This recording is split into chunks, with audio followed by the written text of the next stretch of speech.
1. What up, folks? Once again, it is indeed your boy Tim, the handsome liberal. Yes, it is indeed a late Thursday broadcast. Hey, listen, duty calls. We all have to make a living, so indeed that's what I was doing. So nevertheless, here we are with a later in the afternoon Thursday broadcast. As you can see, the live stream is titled Reasons to Like Trump. Now, many folks may ask, where the hell is he going with this? What do you mean by reasons to like Trump? Well, what we're going to be asking is, you hear folks often talking about what has been known as Trump derangement syndrome. You hear folks talking about this all the time. So what we're going to be asking right off the bat is, first of all, why is so many folks at odds with Trump? What is it about Trump that so many people dislike? Is the guy literally being ostracized for no reason? Why do so many people dislike Trump? And we're going to take that to a higher degree by asking a simple question. If you personally were the hired advisor to the former commander-in-chief, we're talking about Donald J. Trump, and your goal was to make Trump more likable, we're going to entertain what you would suggest. Because we do want to find out, why are so many folks at odds with Trump? Why is it that Trump is not liked by so many people? Is it the media? Are they simply deranged, as some would say, Trump derangement syndrome? So we will talk about that. And as a side topic, President Biden has stated publicly now that if Hunter is found guilty, he will not pardon him. So right off the bat, I'm going to ask you, do you believe it? Between President Trump, President Biden, who do you find to be the most trustworthy? With Biden suggesting he would not pardon his son if Hunter is found guilty, right off the bat, do you believe that? And then I guess we could also entertain, if President Trump is reelected as president, would he hand out some pardons himself about things that maybe are in his wake, such as the January 6th choir, Steve Bannon, Flynn, Rudolph Giuliani? They're all up on criminal charges. Would President Trump issue pardons himself? So between Trump and Biden, who do you find, who do you believe is indeed the most trustworthy? So those are going to be our two topics for today. This is indeed a later in the afternoon live. 1 p.m. Central, 1300 hours, weekdays, Monday through Friday is when we're here, and that we will remain operating from those hours. But today, a little bit of duty call, so that's why you got me on a little bit later. So what we're asking is, right off the bat, if you were the paid advisor to President Trump, what would you suggest to make the man more likable? Program is, always will be, MAGA friendly, always has been that way since day one, always will be. MAGA are my preferred guests. Nevertheless, liberals are welcome as well. We don't block, ban, or censor anyone for their commentary. You don't have to agree with anyone in the comment section. Damn it, you don't have to agree with the host. It's all about free speech. We go left of Bernie Sanders to I'm having dinner with QAnon. Zero censorship. So looking in the comments, stay the course. He's leading on all the polls. Frankie, well, you're talking about the polls and stay the course. We're talking about if you wanted to make Trump more likable. Okay, he's leading in the polls. Maybe you want him to lead even more. Maybe you want him to greaten that lead. What would you suggest to make the man more likable? Or are you happy going into November with him only being up by a marginal amount in the polls? You don't have to just continue being ahead by a few points. Keep scoring. So to keep scoring, you want to make this man more likable. What would you suggest? Looking in the comments on TikTok, just change my party to Republican, vote Trump. Change your party. Now, you change your party means you're going to drag across a whole bunch of other politicians as well. So I don't know about that one. Don't matter. Democrats, mafia, cheat. That doesn't make any sense. Democrats, mafia, cheat. We can discuss that, but I'm going to say what I've been saying the entire time we've been doing this. I need evidence. I need the continued claims that the Democrats stole the 2020 election. Fine. I'm willing to concede whatever damn point you can make. But damn it, make a point. Base it on something. I felt this. I assumed that. I thought that. That didn't look fun. That didn't look right. I want proof. I don't want to know about your damn feelings. If the 2020 election was stolen, evidence. Not how you feel. I went to sleep and Trump was ahead. I woke up, Biden was ahead. That doesn't look right. I feel like evidence. Present that and we can have a conversation. Going straight to the box, and I appreciate you folks that are already tapping the screen, 300 plus of you in here. Numbers might be a little bit lower because we are having this later, but tap the screen, get the likes showing up to 10,000. We'll start it out with James Ball. Good afternoon. Welcome to the program. Damn near good evening, but good afternoon. Welcome to the program, James. What's up, man? And not much at all. Making Trump more likable. How would you do it? I think he needs to talk to the women voters. I think he needs to go out. He tried to talk to libertarians. They booed him. He needs to talk to more of the independents and the women voters, because I think everything that's going on, I think he needs to ensure that, that he's going to take care of the women that are voting for him in the next election. How do you respond to women that might suggest that they're losing their rights in terms of abortion? Some of these states are actually talking about throwing them in prison if they have an abortion. How do you think you should respond to them? I'll tell you, I'm not really a fan of abortion. I don't really like talking because I'm not a woman itself. Right.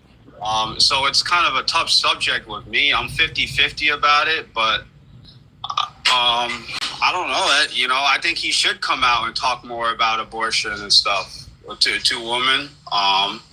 Yeah, that's just my thing, my opinion on it.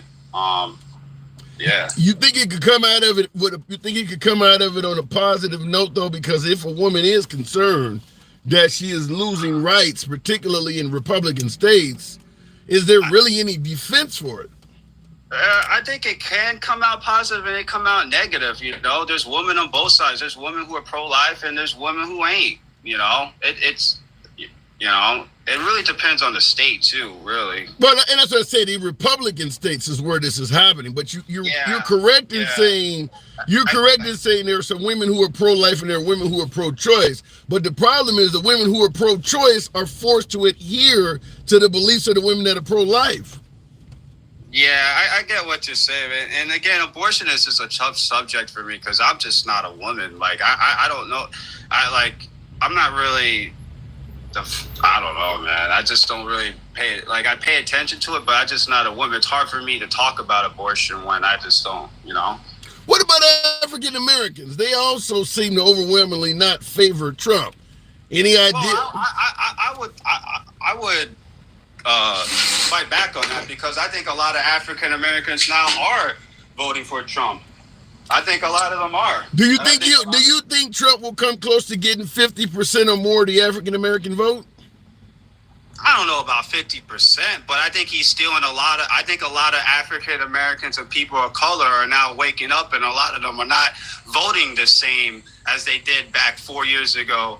But if you go from 5% to 15%, that is a significant gain, but that still leaves 85% more to gain. So so that still suggests, because you said you don't think it'll be 50%. So even though Trump is making gains, I can't really say what it's going to be, but I know that a lot now, because you can see it in the Bronx when he had that rally. There's a lot of people in the Bronx is like mostly Latin and African American people, and a lot of the people came out that were from the Bronx are African American Latin people. that are coming out and supporting this man. So do you feel confident that he already has enough of the African American vote that he doesn't have to worry about it? I think he should still, you know, I don't know, man. I think I don't think so. I don't know, man. Like, what do you mean? Like, do you think that he has African people of color support that he doesn't have to worry about, you know, talking to them, that he says, like, I'm secure on that end? Is that what you mean, Connor? Well, that's what I'm saying. What I'm saying is that you have a significant amount of African Americans claiming everything from he doesn't care about African Americans to he's racist. So there are people that need to be talked to. I don't think he's racist. I don't think he's racist, man. I think that's just a smear thing that the left tries to go on. That he's some type of crazy racist, white supremacy person. Because, you know, before all this, you know, Oprah Winfrey had him on her show. He was getting rewards, you know, all this, and all of a sudden he becomes president. Now he's some like KKK member or Triple K member, you know, white supremacy. Well, in regards to whether he's racist or not, I get your point, but I mean, they're saying Biden is racist too. You do realize that, right? Yeah. They do say Biden's racist, and I think he is a racist because he's over there. Back in 2020, he's over there referencing James Eastland, a well-known racist senator. Why are you up there praising this man if you know he's a racist and fought against civil rights? Well, wait a minute. I've never heard of this before. Give me that story again. You can look it up. He referenced him. He said, "Oh, this man never used to call me a boy. He used to call me his son." And who is this person again? James Eastland. He was a senator from Mississippi. I never heard of him before. All right. So in regards to James Eastland and Biden speaking positively of him, when folks bring up that Trump had a white supremacist in his house, how do you respond to that? We're talking about the guy who came, Nick Fuentes, that came there with Kanye West. Yeah. I don't know how to respond to that. I don't know, man. I don't even know why he even had that man in that place. Well, the reason why I'm bringing that up is you can clearly see racism in Biden for speaking of this guy, but Trump had this man in his house for dinner. You don't see that. You don't see that given a reason to be suspicious. Of course. But do I think that Trump is as much as a racist that the left think he is? No, I absolutely don't think he is as much as a crazy person that the left tried to say he is. Yeah. Like I was trying to come up on your panel the other day when you said that people from The Apprentice said he said the N-word. Yeah. Well, you know, where's the proof? Show me physical evidence. Show me the proof that he said this. Other than that, it's just another smear. Yeah, and see, let me respond to that because that is certainly my claim all the time as well. Show me the proof. I was asking the audience based on a rumor that came out. I think the guy was named Pruitt or something like that. He's the producer of The Apprentice, and said that Trump stated in the boardroom when there was an African American. I think the African American's name was Kwame Jackson.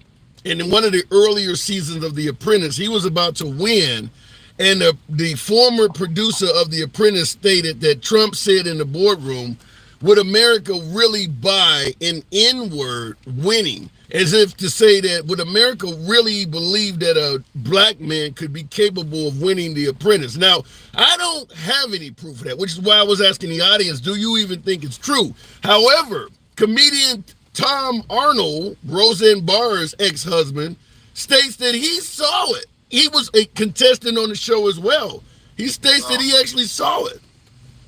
A lot of people can say they heard and saw things, but until you show proof, I don't believe it, dude. So what do you think about the 2020 election? Trump says he won by a landslide. Have you seen proof of that? What do you mean? Is he saying when Trump said the election was stolen? No. Trump said he won the 2020 election by a landslide. Have you seen proof of that? No, I don't think he won that election by a landslide. I think a lot of people just voted for Biden because they just hated Trump. Like, you know. So you do believe it's possible Trump may be lying about the election then?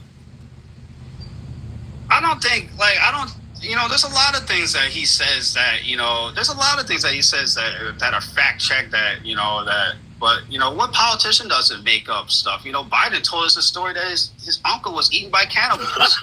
He did say that. But you said make up stuff, so you are then saying that Trump... I'm not saying he make up, but maybe I'm having a brain for it. Maybe he over exaggerates and stuff. Like he'll say, "Oh, well, I got the biggest speech in the whole entire. I did this," and then it comes to find out he didn't give the biggest rally in this. Well, then, but let me ask you. You said he may over exaggerate. In your opinion, what is the difference in your opinion of over exaggerating and lying? What do you think is the difference between the two?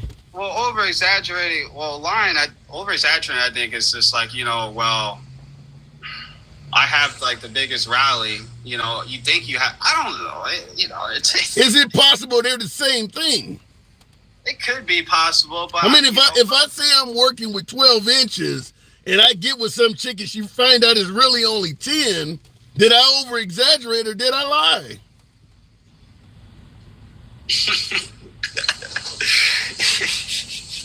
I gotta ask.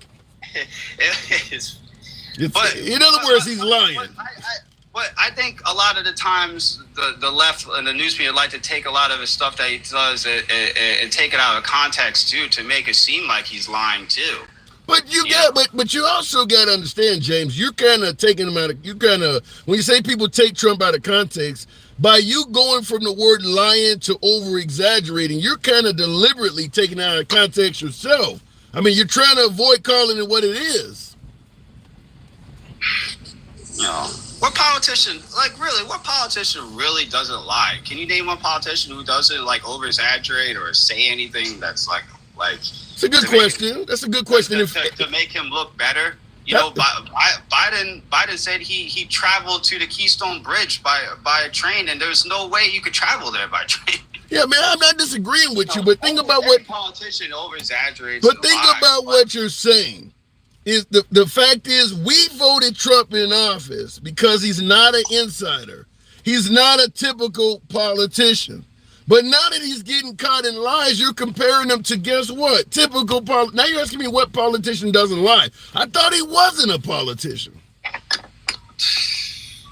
I get what you're saying, man, but he's a politician. Like now, I guess. So now he's in office. And instead of he's in office, but what I am trying to say is that I'm not really good on these political things, but I don't think he is as bad as what the left tries to think he is. They take a lot of his stuff and they take it out of context. They try to make him look like he's this and that and this and all this, and I don't believe it. I just don't. And there's nothing wrong with that, but you have admitted.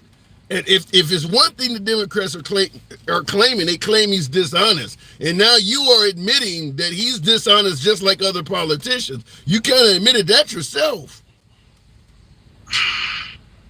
Well, I'm just saying, what person that's running, does Joe Biden lie? Hell yeah, Joe Biden lies. But that's why we voted Trump in, is because we got tired of all of these politicians that's been in Washington forever telling us lies. We were voting in somebody that was going to be different, not more of the same. Well, he is different, man. He's not different in it, but you're making it sound like he's not different when it comes to wanting somebody who is honest. Nobody who's running for government and all those people are 100% honest, dude. Like, you can't just sit here and say Trump is 100% honest. You can't say Biden's nobody's 100% honest. So if we can't be sure that Trump is 100% honest or Biden, how do you know when they're telling the truth then? Like, for instance, like I said, Trump said he won by a landslide. You do your own research, man. Stop listening to mainstream media, news, Fox, CNN, and you go and do your own research on stuff, man. You don't, just because Trump came out or Biden came out and said this and that doesn't mean it's true. You do your own research on things. I can't argue with that. I got to move it on, James. Pleasure talking to you. Thank you for having me on your panel, man. I appreciate it. I watch you all the time, dude, so I will support you, and thank you. Absolute pleasure. Come on back anytime, man. Moving the program on, Gen Xer. Fuck around and find out. Friend of the show. How to make Trump more likable? I like this one. Buy him that shirt.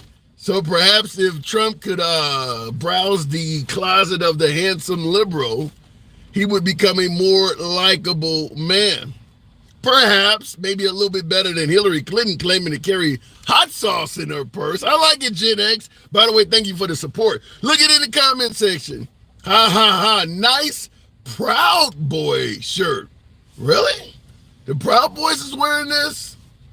Okay. You do understand that before it became popular after January 6th, the Proud Boys was it a gay movie? It was something dealing with some gay dudes. There's a group called the Proud Boys that was about homosexuality. So, Gen Xer, I'm just letting you know. Look at it in the comments.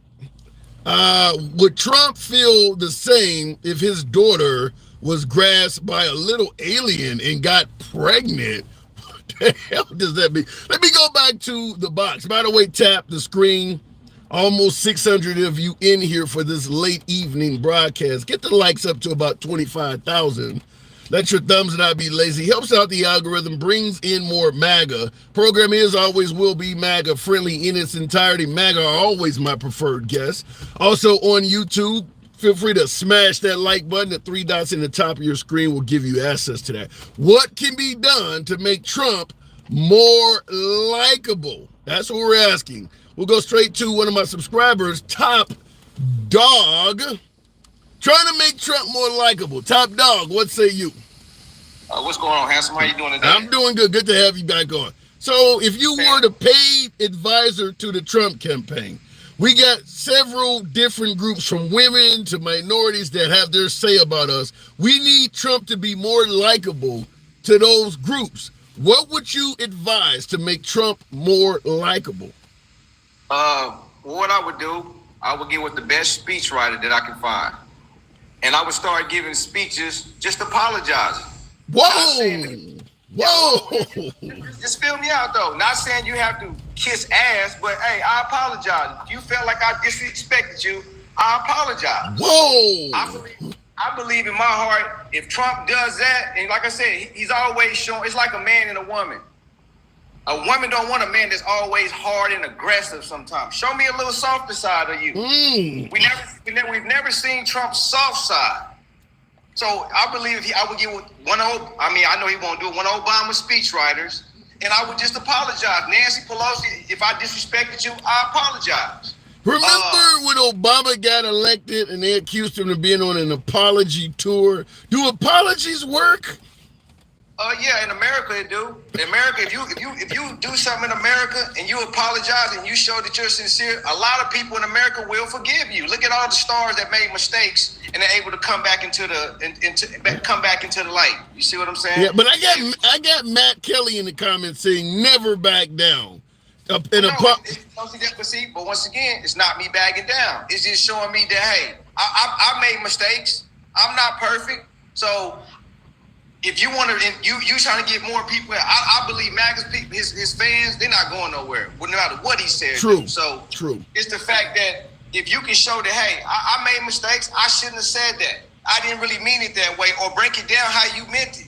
Not for me to assume, because he says some outlandish things. So if he can break it down and make people understand, hey, I'm not perfect. He can say, hey, man, I ain't perfect. I made mistakes. I let my mouth overload my ass sometimes, but I'm still here for the American people as a whole, not just my MAGA fanatics. I'm here for everybody. So if I disrespected you any type of way, I apologize. That's not you bagging down. To me, that's you showing respect for all the Americans if they took it that way. Damn, I gotta say, that's a really good ass answer. I see some of my beloved MAGA in the audience don't like that shit, but in my opinion, that's a damn good answer. Now, I think Kush responded in the comments by saying it's too late. Is it too late, in your opinion, for Trump to turn his image around? Well, no, I'm gonna tell you why. Because in this election, I believe it's gonna be a tight race. So we need every single. If that boosts his ratings to another 5 to 10%, we win it. If it goes up 3%, we're still winning. So if I can get the people that's on the fence, I'll take it. right now, this election is going to be, I believe, going to be a tight wire. So I need everybody I can get. That's a kick-ass speech. Now, are you supporting Trump? No, I'm definitely going with Biden. But my biggest issue with Trump is this mouth. Yeah. That's my biggest issue is his mouth. I think that's the public's biggest issue, certainly on the left. But damn, that was a great answer, though. Right, that's what I'm saying. So if he can come back, not saying he's bagging down, he's kissing ass. No, hey, I apologize. I made some mistakes. I disrespected this person, and especially when it comes to women. Women feel like he don't give a fuck about them as a whole. So I got a lot of female MAGA though, top dog. I got a lot of women. What's what I'm saying? The MAGA, we can't count them because we know they're gonna go for him. And we talking about the ones that's on the fence that don't like him. So women, if you feel like I disrespect you, I love women. I got daughters, I got wives, I got nieces, nephews. I love women. So don't ever feel like I don't like women or I don't care for women. You know, you have to, as a leader, you have to be down the middle. You can't lean too far left, too far right. If you want to unite everybody in this business, if you got a CEO of a company, he can't just be always going to the left or the right. He got to be down the middle and call it like a referee, right down the middle. If you want to unite the country, not just the party, you're trying to get all the votes you can. So if I can get up here and give one of them Obama, you remember them Obama speeches? Yeah. Where he lock you in, where you can't even turn the channel, you can't even blink because everything he's saying, you feeling it. So I believe if he can get out here and just say I apologize, or just ain't even gotta say I apologize. My bad. How about that? My bad. I made a mistake. And you don't think it's too late? Nah, it's never too late to apologize.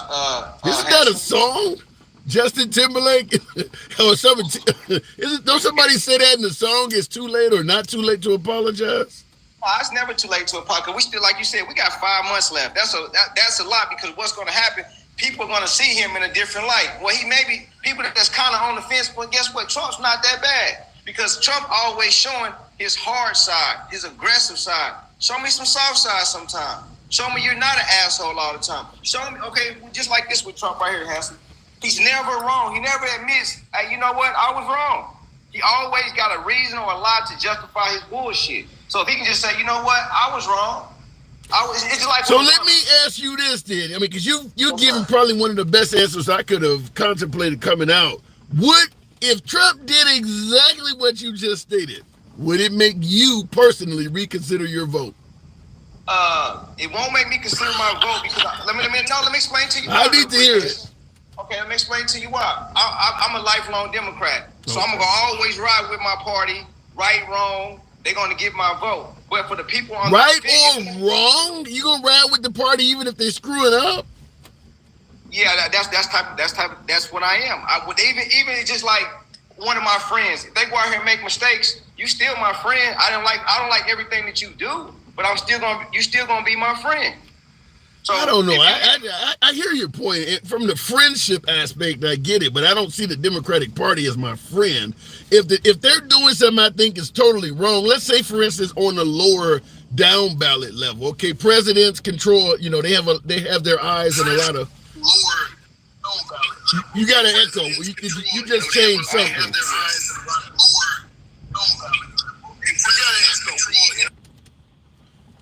Okay, he yeah, just hang it up, Pastor. All right, man. I don't know what he did there, but all of a sudden I started hearing myself back. But that was a really good answer. Now, I think it also shows the mentality divide. Dominic, thank you. Appreciate the graphic, the support. Dominic, that did not go unnoticed. Thank you. I think it shows the divide is because the moment my last caller suggested Trump apologize, MAGA, some of the folks I know in the audience is MAGA. I've seen you guys comment all the time. I enjoy hearing from you. Went ape shit. There's a lot of MAGA that don't believe Trump should apologize.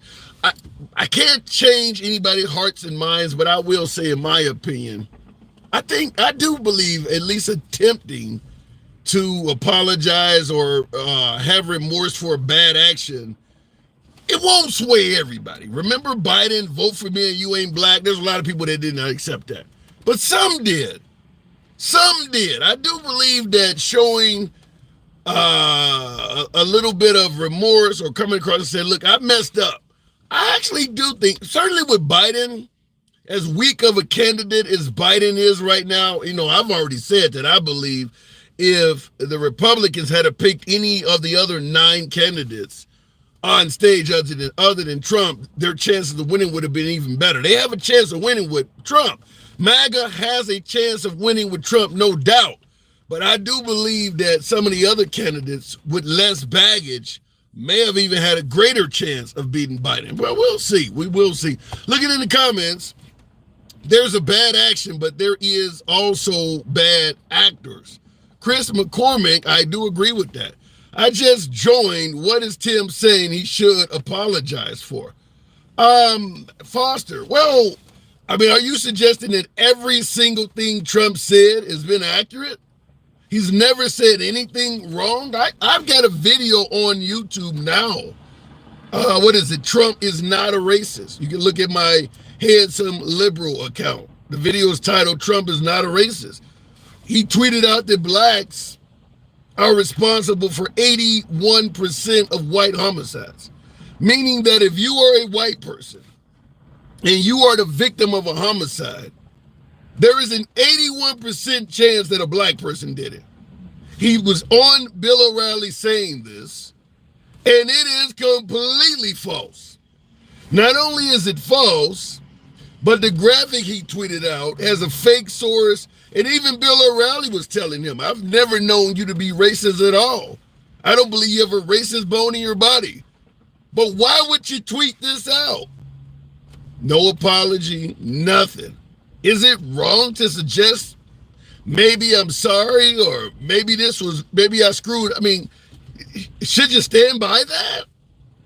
Because I've stated, and I did in the video that I made on this particular tweet, if I was white and I didn't have any black friends or black associates, and I saw and I'm walking down the street and I see some black people coming toward me, and I believe that if I'm a victim of a homicide, there is an overwhelming chance that a black person is going to do it, and I see some black people coming down the street, I'm either going to cross over to the other side or I'm going to put my hand on my gun. Fact is, what he tweeted out makes black people look like they're murdering whites wholesale. No explanation or anything. By the way, Bill O'Reilly corrected him. It's actually 15%. Fact is, you murder who you are around. Blacks live around blacks. So the overwhelming majority of black victims are black people. Whites murder whites. You murdered people who are around and present opportunity. But he made it sound like all white people that are getting murdered mostly is by black people. No reason as to why he tweeted it out. What kind? Nothing. Is it wrong to suggest it might benefit him to come out and say I was wrong for that? Or should he stand by it? Anyhow, going back to the program. Thank you, Kitty, for the hat and mustache. Violence is typically social, true. And I see in the comments, Kush says dangerous rhetoric. Yeah, that is dangerous. Like I said, if I didn't have any white friends or associates, I wouldn't want shit or black friends rather. If I was white, I didn't have any black friends I wouldn't want shit to do with black people. If they're murdering whites like that, that's like the rapist and murderer thing. I found out you're an illegal immigrant. Once again, I'm putting my hand on my damn gun. You guys are raping and murdering everybody. It is dangerous rhetoric. Look, by the way, somebody in the comments, Vincent asked, who tweeted that? Trump. Like I said, on my YouTube channel, The Handsome Liberal, just like this shit, I have a video titled, Trump is not racist. Just click on it and go through the whole thing. You'll see it's not CNN, it's not MSNBC, it's not some bullshit article. It's coming out of Trump's mouth.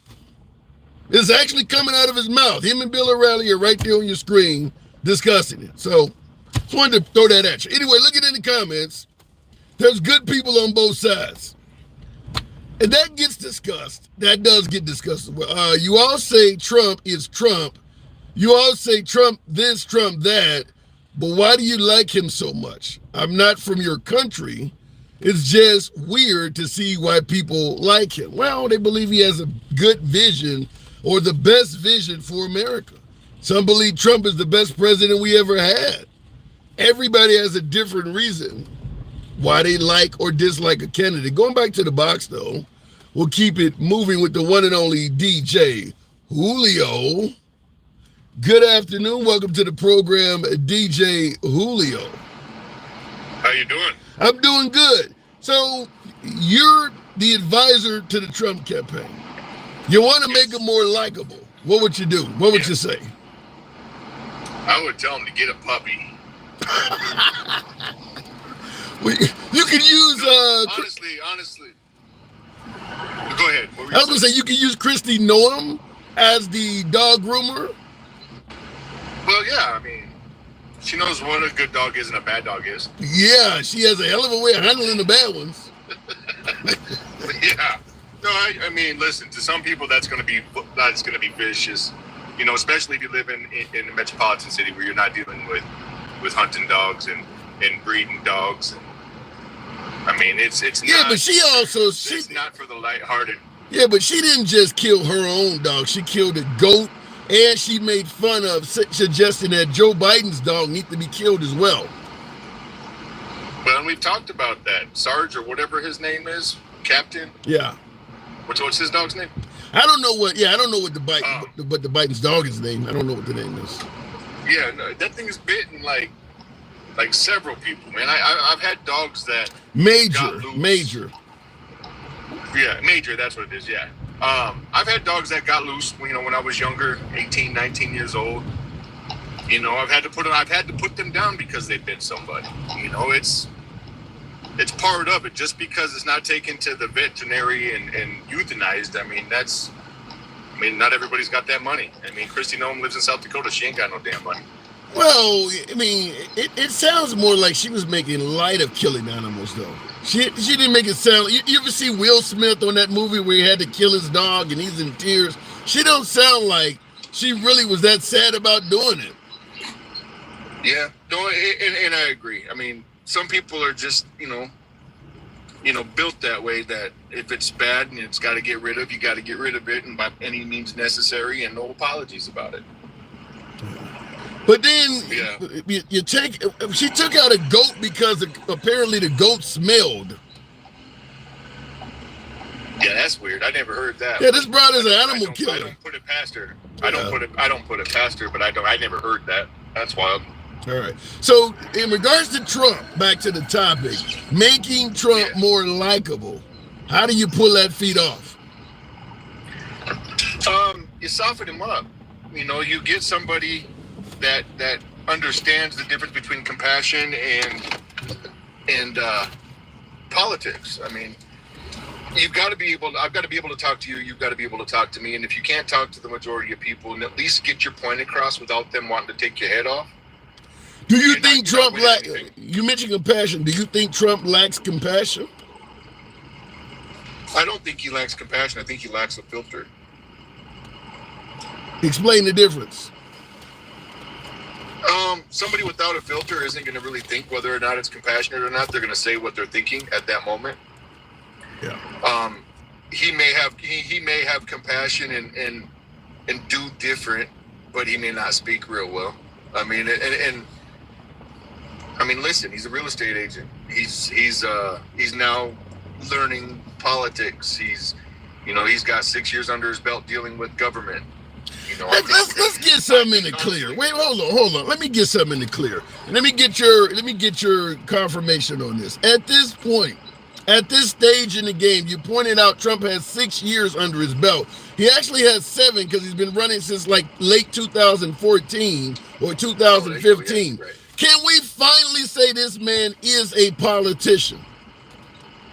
I believe so. Yeah, okay. I would call him a politician too. I would call him a businessman politician, because he's not a career politician, obviously. No, but he's not a short timer anymore. I mean, he's been in politics as long as Obama. Yeah, no, he needs a better what do they call it? Script writer? Whoever's typing up his posts, whoever's typing up his tweets. You know, he needs new people in his campaign, 100%. He needs people, and nobody on your live is going to agree with this, but he needs people like me. He needs people like you. You know, well, here's sides of the aisle working with him to be a better Republican, to be a better president, to be a better whatever he decides to do after his presidency. I like that answer too, but I will tell you this: when you say Trump needs a better scriptwriter and things like that, fact is, Trump likes to surround himself with yes men. So he's surrounding himself with people who really won't resist him in any way, fashion, or form. Yeah, no, and I agree that's a problem. But I would attribute that to, not really being able to trust who. I mean, he thought he was picking good people the last time, and they ended up all being, a part of the swamp he's trying to clear out. Wait a minute, Julio, what the hell are you doing to my audience? CT0007 says, stop putting this guy in a box. He rubs me the wrong way. What the hell are you doing, Julio? Speaking truth. I'd like to know, why don't y'all like Julio? Oh my God. Okay. Yeah, listen, and it's okay, man. I'm not here in this world to be liked by everybody. I'm not here for any of that. I'm here to give you my perspective and understand your perspective. Yeah. Even the guy who said this, I rubbed him the wrong way. Sorry. I'm not sorry for the things that I've said, but I'm sorry that you're not grown enough to be able to deal with it in an adult manner. I'm sorry, my words affect your emotion. That's your fault, not mine. Yeah. Now, you mentioned Trump needing to hire good script writers and things like that. On YouTube, Daniel Coles kind of stated something that's kind of factual. Says good lawyers won't work for Trump. Is it possible that decent people that he needs to surround him now don't want to risk their own well-being and their own careers to be around him? I would say, and I have a reason, I would say that's probably true. And in my reasoning, my looking at it, if you see somebody stood up against the wall and everybody's throwing eggs and fruit at them, the last thing you're going to want to do is go stand and get eggs and fruit thrown at you as well. Nobody is going to risk. I mean, because let's just be real about it. Let's say I'm an attorney and I'm a great one, and I've got a good reputation. But you know what? I may have shot my dog, when it was time for me to shoot it. I may have cheated on my wife. I may have overparented my kids and spanked them on the butt a little too hard. And you know what? As soon as I start defending Trump, all my past is coming out. Everything about me is coming out. You mean like Fonnie Willis? Well, yeah. I mean, in her time, she might have been a great prosecutor. But when you let money and greed and ego get in the way, her ego is the reason why she's in the situation she's in. Well, but you got to understand, Trump even went after the families of the judges that's been prosecuting him. Say that again? Trump even went after the families of the judges that have been overseeing his cases. Well, I mean, you try to discredit everybody that's coming after you. Absolutely. Okay. So it happens on both sides of what you're saying. Well, 100%. Okay. Nobody's safe from ridicule. Do you think when you're in the limelight this way? Speaking of making Trump more likable, do you think it's advisable that he is still due to be sentenced on July 11th, and he is going after the judge, knowing that the judge has this incredible amount of scope on he could get Trump anything from probation and let him go to actually years in prison? Do you think it makes sense to be actually criticizing a judge borderline violating the gag order before the sentence date? With Trump right now, I don't really think he cares. I think he knows how this is going to turn out, and I think he feels the same way that I feel about the way it's going to turn out. I don't think that he's worried one bit about all the hoopla. And let me get out of your way here, lady. Sorry. The lady's trying to get around me. I'm gonna move. Listen, if you're coming after me, and I think I'm right, and I think you're wrong, and I don't like the way that you're coming after me, nobody's safe. You better make sure everybody around you is squeaky clean, because nobody's safe. So let's say for instance you felt the cops pinned you with some bullshit charges, maybe not something serious that's gonna lock you up forever, but let's say they pinned some dope on you that you knew was bullshit. You were found guilty in a court of law, and now you got to be sentenced on July 11th. You think it would be okay to start criticizing the judge and everything? I'm gonna be like, you know what? This dude's gonna try to put me in jail. I was selling weed to his daughter. Hell yeah. Even if it ain't true? Well, I mean, we don't know if it's true or not. Yeah. We can believe one side or the other. That's up to whoever's listening. You know what I mean? You don't know what's true. I don't know, Julio. Julio, I don't see. What do you gain by criticizing a judge?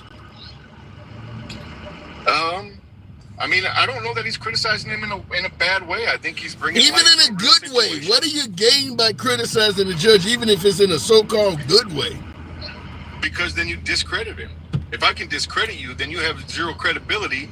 Nothing that you hand down is going to matter to me. Nothing that you hand down is going to matter to anybody because it'll get overturned based on the fact that you are not credible, that you are probably corrupt. Julio, Julio, he is a well-respected judge in a liberal area like Manhattan. He's been on the bench long enough to retire. You really think he's going to be discredited for locking up Trump in a liberal area? The guy's probably going to be a god by the time it's done. I mean, maybe that's the case. He's in Manhattan. I don't think a judge that's going to tell a jury of 12 people that 4 of you and 4 of you and 4 of you can all agree, and I'll call it a collective 12, is a credible judge. I don't think he's worth the paper that we wipe our ass with. To be honest with you, that is corrupt at the maximum level in the judicial system.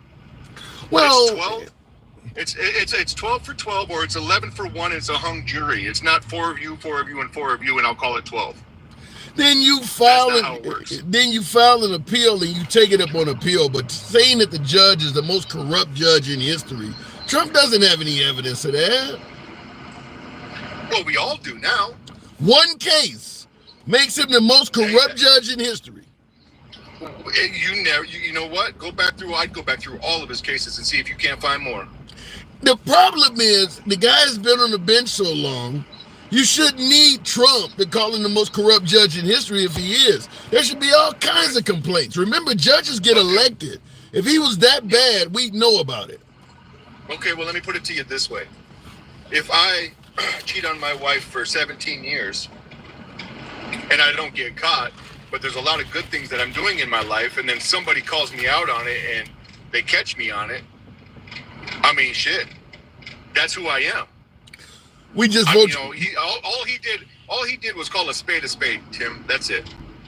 Notice that Trump did not call that judge corrupt until he started ruling on him. When Trump first got in, when Trump first went to court, he was saying he can't get a fair shake in Manhattan because they're all liberals. But he didn't say nothing about the judge being corrupt. He didn't have nothing in terms of evidence to back his statement up. Now, the minute the judge starts ruling against him, he's suddenly corrupt. If this guy is corrupt, after being on the bench for 20 plus years, you should have all kinds of stuff you can bring up. He has nothing. You're 100% right, but let me ask you, Tim, do you think that's a very fair situation that went on with that whole 4 and 4 and 4? Do you think that's right by our judicial system and the way that it's set up? Do you think that is the way to do things? I think that it sounds questionable, but I don't think it's automatically meaning that Trump would have been found not guilty in this corrupted way you're saying it. No, I think it's worthy of taking up on appeal. If of those charges, if one person said nope, he should have walked out. It'd have been a hung jury, mistrial, restart. Yeah. That's how it should have been. But because of the judge's late. I don't know why. Julio, you're always welcome on the program. TikTok removed Julio, who is certainly a friend of the program. Julio, come on back anytime. By the way, file an appeal. You shouldn't have been removed. Yeah, I don't know why he got removed. You know, guys, we don't block, ban, or censor anyone, so it is what it is. I see some folks saying good and saying it's misinformation. That's how we have conversation and dialogue. You're not going to agree with everything you hear. Some things may be misinformation. That's how we hopefully correct some shit. It's by having dialogue with each other. I don't think censoring people really moves us forward at all. So I'm not a fan of what happened. But continuing on, Trump is the new Jim Jones. Damn. That's the Kool-Aid guy. You always hear folks say you drank the Kool-Aid. Jim Jones is the religious cult leader that convinced his followers that there was a better life ahead if they took their own lives by drinking a poisonous cocktail, referred to as the Kool-Aid. Wow, that's awful. I don't think Trump is the new Jim Jones. Come on, really? Damn, that's awful. Let me go back to, by the way, thank you for the super chat. Roderick Williams says Trump won't pay people, that's why. He does have a reputation of not paying people. And right now, that is the last thing he needs, considering how many attorneys the man needs. But he does have a reputation floating around that he doesn't pay his attorneys. Foster says Judge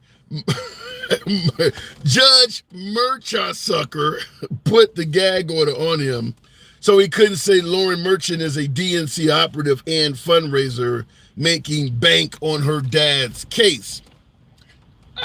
Maybe, but I don't know if it's relevant. I mean, listen. Let me be clear. Let's say, for instance, I'm a Republican operative, and my father gets to help prosecute a well-known Democrat. Does that mean what my father is doing is on behest of me? Even though I may be making money, that doesn't mean my father is corrupt. I get the point, but that's why Trump was trying to do it, is to paint a picture of if your daughter is making money and your daughter is Democrat, therefore all of that must rub off on you, and you must be the same. Because as a father, you cannot be separate from what your child is doing. That's not true. That's simply not true. But by the way, you see how Alito and Clarence Thomas is trying to say they're separate from the women they spend every night in bed with? Obviously, what Clarence Thomas's wife was doing with the whole January 6th, whole June, better yet, the 2020 election, that's what I'm looking for. His wife was knee deep into trying to have the 2020 election overturned. He's in bed with the woman. So if we're going to criticize Trump's judge because the daughter is a Democrat, but we're going to overlook Clarence Thomas's wife, then we're just biased. We're okay with it when it's in our favor. Because I would assume if your child is grown, you're probably closer to the wife that's in the bed with you every night. The kid is moved out. And we're overlooking that. We're overlooking the upside down flag at Alito's house, which is also in cooperation with Stop the Steal. But we're going to bring up, I'm just pointing it out. If you're going to point out one, you got to point out the other one. Looking in the comments, just look at the smirk on the judge. Just look at that smirk on that judge, even day one. Obviously, dodgy saw it. Obviously, you can't judge dodgy people. Well, you're going by the smirk that's on the judge's face. We're going by facial expressions. I get what you're trying to say, but shit, all of us could get in trouble if people could judge us by the expression on our face. That's a bit much. The daughter is profiting if dad gets Trump and she let her biggest donor sit in front row in the courtroom. Well, Flex and Klaus, I go back to my original statement. If we're going to hold Trump's judge accountable because his daughter is profiting, then Clarence Thomas has to be in the same light. Both Clarence Thomas and his wife have been profiting from really big Republican donors. You're going to tell me they're not unbiased? You can't bring up Trump's judge's family without bringing up Clarence Thomas and Judge Alito, unless you're being biased when it works for you, because they're doing the same thing on a much bigger level. I mean, you got Judge Alito's wife flying a flag indicating she believed the 2020 election was stolen, and her husband is going to be judging whether Trump should get immunity for it. But we're going to point out the judge in Manhattan. We're going to ignore that. We're going to point out the judge in Manhattan. To me, it's being biased. To me, that is being really biased. Trump has been falsely attacked and accused more than any political person in U.S. history. Wow. I'll go back to the box. Now, Trump being attacked and accused more than any president in history, I don't have the numbers in front of me to say if that's true or not, but he has been accused and attacked for a lot of shit. Nevertheless, he also has accused and attacked more people probably than any other president in U.S. history. The whole thing about it is alter ego. Yeah! Thank you for the hat and mustache. If you support Trump, the belief is he should be able to launch attacks and criticize people without it coming back to him. I don't know how that works. But the idea that Trump has been attacked more than any president in history without bringing up that he's launched more attacks than any president in history, it kind of leaves us at odds. Going back to the box, we'll keep it moving on with, I don't know, I saw Snugs in there. I guess he dropped out. We'll go straight to Semantics Dome. Good afternoon, Semantics. What's up, buddy? How you doing? Not much. Not good. Doing good. Can't get it out. Doing good. So we're talking about making Trump more likable. What do you think of Trump as a candidate for election? For the 2024 election? I mean, I don't think he's a good candidate. I think I agree with who was it? One of the other callers said earlier. He can never. You might have said it. He can never admit he's wrong. He can make a mistake right in front of you. He can't admit he's wrong. Yeah. Why do you think that is, though? I mean, It's ego. He has to be right. I'm not going to go as far as to say narcissist or anything like that, but his ego doesn't let him ever be wrong about anything. I think if there was any chance of him, so obviously he was convicted 34 times over. If he had been up on the stand, his attorney probably told him, don't go up on the stand, because the easiest way to get him is to say, so you basically don't know what's going on at the Trump organization. And he would say, no, I know everything. I know every little detail. Oh, okay. Well, then you did all these things. Yeah. I think that's what they get him, because he's unable to not be that egotistical guy. He doesn't have it in him. I don't know what it is. He just doesn't have it in him. Yeah, the crazy thing is both Trump and Elena Hobbit, his attorney, swore up and down that he was going to testify. Every illegal analyst on every network, I watch News Nation, I watch Fox, I catch CNN. Very rarely do I watch MSNBC, but I watch a lot. I certainly watch This Week with George Stephanopoulos, Meet the Press on Sunday mornings. I record them. I didn't see one single analyst that believed Trump and his lawyer when they said he was going to testify. They all said it was bullshit. And at the end of the day, that's exactly what it was. He wouldn't, because he would be a fool. They know. Yeah. They know that he cannot keep his mouth shut. As soon as he starts opening his mouth, all that stuff that he talks about, they can cross-examine him on it. So, I mean, it's one, I forget who said it, if it was John Oliver or Jon Stewart, one of the Johns, said that, every time they say something, whether it's about the election, whatever it is, the story that they say outside of the courtroom never matches what they say in the courtroom. They're never willing to say fraud or whatever in the courtroom, because that's where somebody comes out and says, okay, prove it. Yeah. And that Dana, I think, what is her name? Dana Perino on the Fox. She's a Fox News contributor. Yeah, she used to be George Bush's secretary. Yeah, she used to be the spokesperson for George Bush campaign. But that was one of the things she was saying during the 2020 election stolen claims, was that what they're telling the people at rallies is not what they're using in court to try to defend Trump. Because like you said, you can say, Ruby Freeman is passing, drives around like Giuliani, but in court they're going to say, well, do you have any evidence what's on the drive? And he doesn't. So what they were telling folks at the rally, because people at the rallies already believe Trump won. They're not going to ask a lot of questions. If you watch 2000 Mules, you're not asking questions. You already believe it. But the judges have to get proof and evidence. So these are all lawyers working for Trump. They knew that stuff would not work with a judge. So you're correct. And they can get disbarred, right? And that too. Yeah, and that too. Accountable if you file something that is completely full of it. It's going to come back to bite you. It's already bitten some. Simone Powell, is that her name? And Giuliani.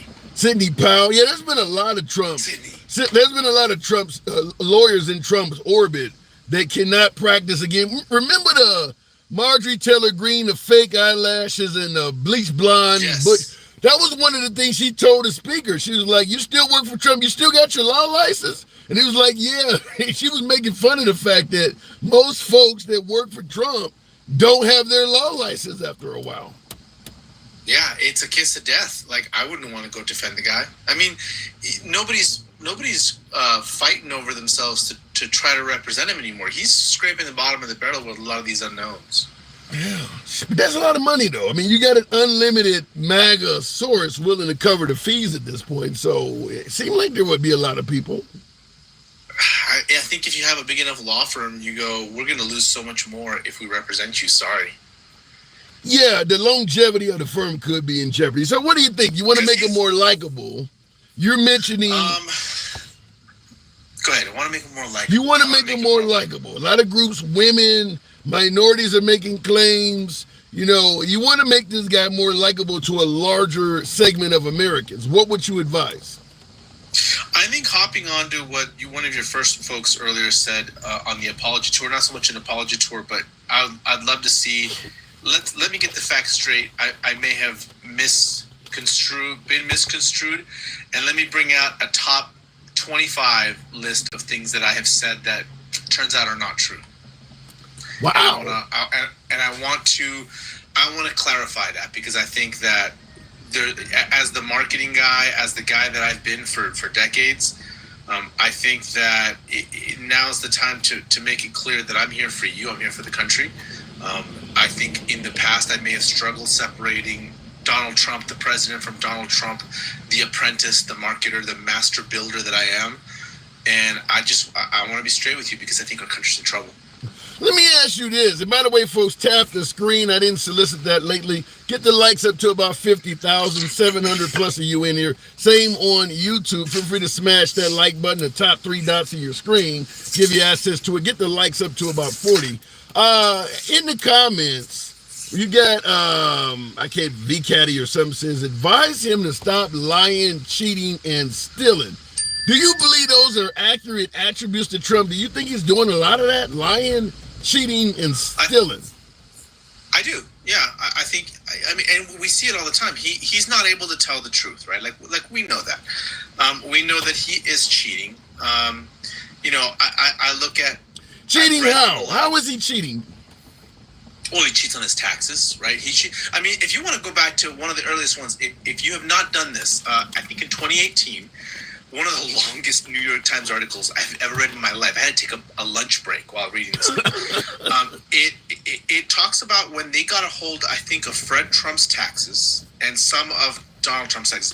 A lot of this came out with his niece and stuff like that. But essentially, on his essentially deathbed, Trump and his sister Donald Trump cheated their dad out of a good $400 million worth of his wealth.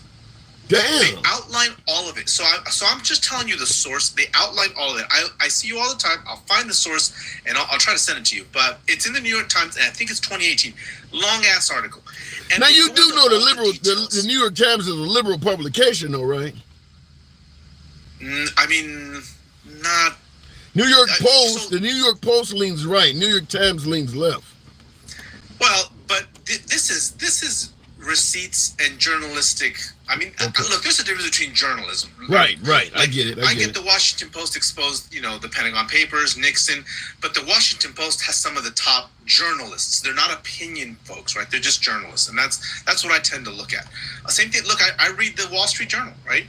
But they went into detail on it, just all the detail of how little by little, while he was, incapacitated or in the hospital, they went through and stole about $400 million of his wealth, of buildings. But were they really stealing it, or was his father on his deathbed going to get ripped off by the tax man, and they were just trying to protect the money to keep it in the family? I don't think so, because I think it would have stayed in the family. I don't think Fred Trump at the time was under any investigation. I think this was like between 99 and 2003. So he wasn't like dead yet. Like he didn't die like in that year. But when there were investigations that came out after that report, I forget her name. Somebody out there knows what his sister's name is, Trump's sister. I think she was a federal judge appointed by George, one of the Bushes. When the investigation, the ethics committee started investigating her, she immediately resigned from the bench. Wow. So, like, I'll go back and gather the story. It's been a long time since I read this stuff, but I was like, no way. Like, because crazy. it would have come to light. But let me ask you this, because you're talking about Trump potentially committing crimes, stealing $400 million in cooperation with his sister from his own dad. Foster, thank you for the super chat and the support. Foster on the YouTube side of the house says, libs will burn down America for felon George Floyd, but act like we're crazy for supporting Donald J. Trump.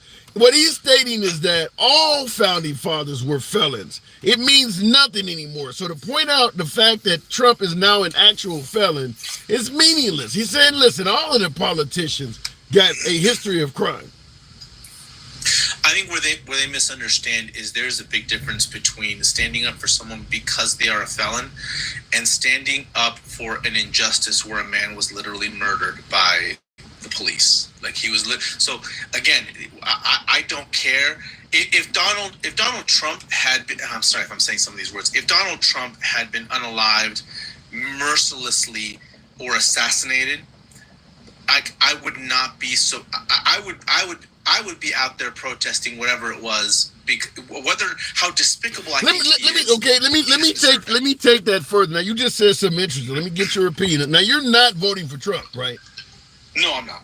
What if you had a liberal like the one that tried to smoke Ronald Reagan back in '84? I was in 4th grade. Someone, a liberal, committed liberal, got Nancy Pelosi, all kinds of liberal shit all over his social media page, pops Donald Trump, but he doesn't kill him, just like Ronald Reagan could continue running the country. So now you got a clear picture that the liberals have wrongfully tried to take this man out. Would that lead you to potentially vote for Trump? No, I think I would definitely be for that person seeing a lot of prison time. I mean, probably for the rest of their lives. I don't think that one person, unless they are in an elected office, one person does not speak for a political party or a political movement or a side of the aisle, right? If you had told me Nancy Pelosi herself did that, I think that's a little different. Well, she's in office. Yeah, she's in office. Yeah. So no, that wouldn't change my mind.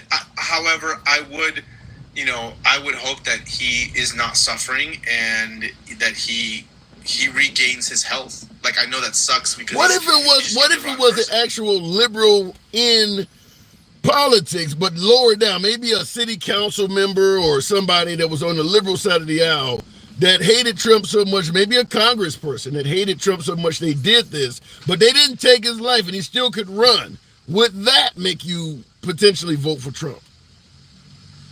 No, I wouldn't, because I'm not voting for him because of the trials and tribulations of his life, right? So I'm not voting for him if he was a cancer survivor, if he was a miraculous leukemia survivor. That's not why I'm voting for him or not voting for him. I don't. That doesn't enter into my mind, right? Well, I'm not voting for Joe Biden because he tragically lost his wife the night he was inaugurated in the Senate in 1974. Like that makes him a more real person to me, but that has nothing to do with my wanting to vote for him. That makes sense, but let me ask you this last question before I let you go, because you're saying I wouldn't vote for Trump because of something tragic happening to him. Why do you think there's so many folks that believe Trump got railroaded by the system and that action alone is going to lead to people voting for him? I think they believe it because they're so in love with the idea of this person that they are not going to listen to any of the actual facts, right?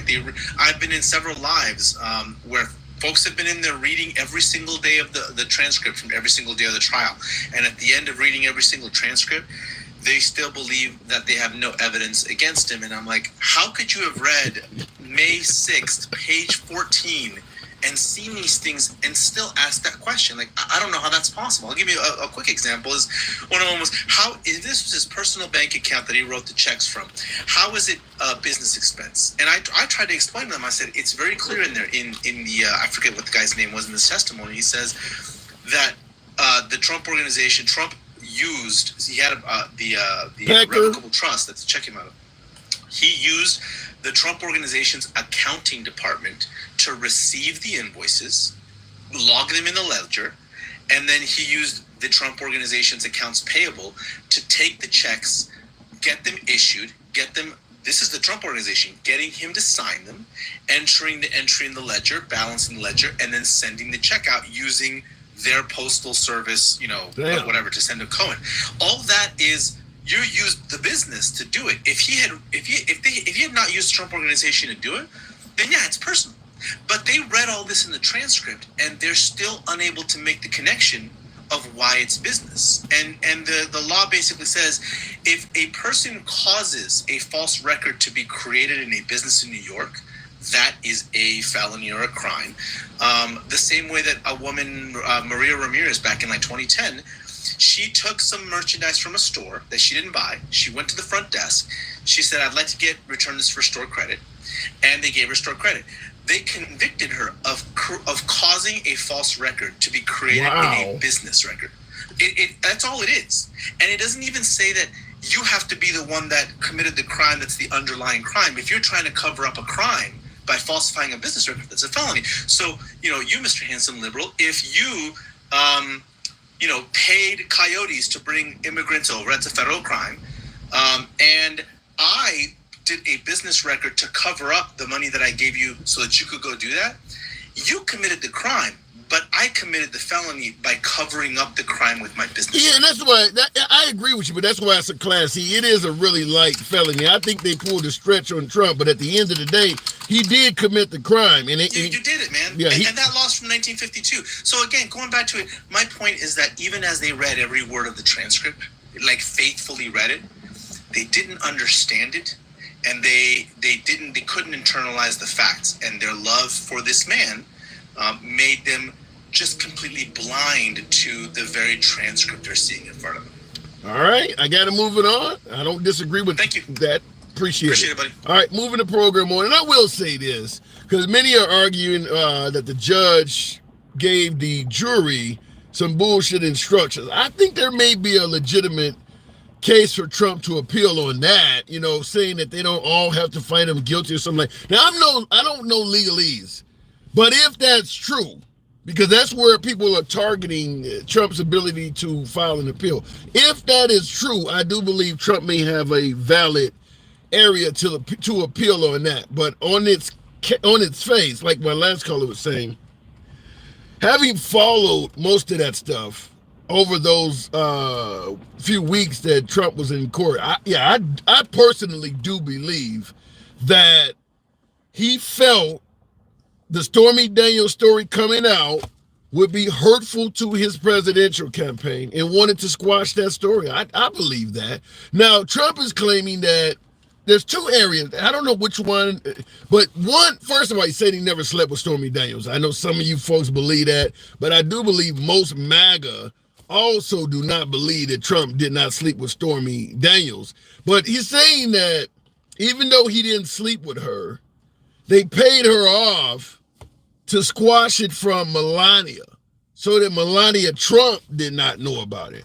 Now, Michael Cohen, who's been incredibly discredited, the guy went to prison for lying. So that said in Michael Cohen's mouth is a prayer book. But the shit he said sounds like Trump. Such as when Trump stated, okay, if Melania finds out about it, how long will I be on the fucking market? Tell me that doesn't sound like something Trump would say. I mean, like, fuck this bitch. I'll be all right. There's a lot of brides out here who would like to date a millionaire with his own damn TV show and private jet. That really sounds like President Trump, whether you agree with Michael Cohen or not. And he also made another statement that sounded so much like Trump. It'll come to my head in a minute, but it's that type of stuff. That the idea that he was trying to hide it from Melania. Now, Michael Cohen claims that Melania is the one that came up with the locker room talk excuse. I don't know if it is or not, but I think most people believe that Melania kind of deliberately took on the role of trophy wife. I mean, didn't she even say during an interview that she knows Trump is a bad boy or whatever the case may be? She know that man ain't faithful. So the idea that he has to hide something for, it's hard to believe that. It is hard to believe that part. Looking in the comments, as a veteran on this particular day, I would never vote for Trump. Wow. William, so why not? Why not? Some folks will say, listen, he got us out of Afghanistan, left it up to Biden. 13 service personnel were murdered coming out of Afghanistan. Trump ended the war in Afghanistan. There hasn't been a lot of military conflicts overseas under Trump like there is under Biden. I'd like to hear from a veteran your take on it. And by the way, thank you for your service. Real quick, wanted to address a super chat. Thank you for the support. Flynn Vicence. Not sure if you read these. Oh, damn, I'm always read it when you support the channel, Flynn. But anyway, you said, not sure if you read these, but I'm praying for this country. We are all sinners and are all imperfect, but can strive to be better in the eyes of Christ. Well said, well said. Now, even Christ, I believe, though, requires that you confess for your sins before getting into the kingdom of heaven. So in other words, we're talking about the need to apologize and be modest. Christ requires that. You can't get into heaven saying, I didn't do shit, get over it. So I just want to bring that up. But I like that. I like that. Look at it in the comments. Don's going to burn. Wow. That's kind of harsh. Tap the screen. 700 plus of you in here. Get the likes on up to around 60,000. This is a later in the evening live. Some folks ask, well, why are you late? Well, shit, I got to make a living. I don't get a whole lot of support on this program. You don't see galaxies popping up on the screen a lot. I get a few super chats here and there, but got to make a living just like you folks do. So, unfortunately, the job kept me out a little bit. Oh, well, shit. Alter ego. Speaking of which, alter ego just altered my ego a little bit with that. Thank you. Thank you. Trump is going down. I don't know. You got folks saying they would vote for Trump even if he's in jail. Speaking of which, before I go back to the box, JP Farms, thank you for those beautiful shades. Speaking of which, you talk about being a veteran and thing. I had someone ask that question. If you can't not apply to join the military, if you have a felony on your record, how does having felonies allow you to lead the military? How do you respond to that? I had someone ask that question. You can't apply, you can't join the military if you got, certainly can't if you got 30-something felonies. Deborah, yeah, thank you for the hat and mustache. That was an interesting, how can you lead the military, be the commander-in-chief of the military with felonies, yet the people who serve can't enroll if they have felonies as well? I think that even if you want Trump, even if Trump wins, thank you for Drop the Addy. Thank you for that support there, Drop the Addy. Even if Trump wins, he is opening the door for people to ask some crazy ass questions like that. Why can you be president as a felon, but maybe I can't get a job at the local Ace Hardware, I can't work at Dollar General? It's two-tier justice system, remember that. Two-tier justice. How is he able to get all of this when if I get a felony, I can? How do you respond to the American people that are undoubtedly going to ask that question now that he is showing he can do these things as a felon? It's a legitimate question to ask, right? Let's go to the one and only, Pat. Oh, Gen X, good afternoon.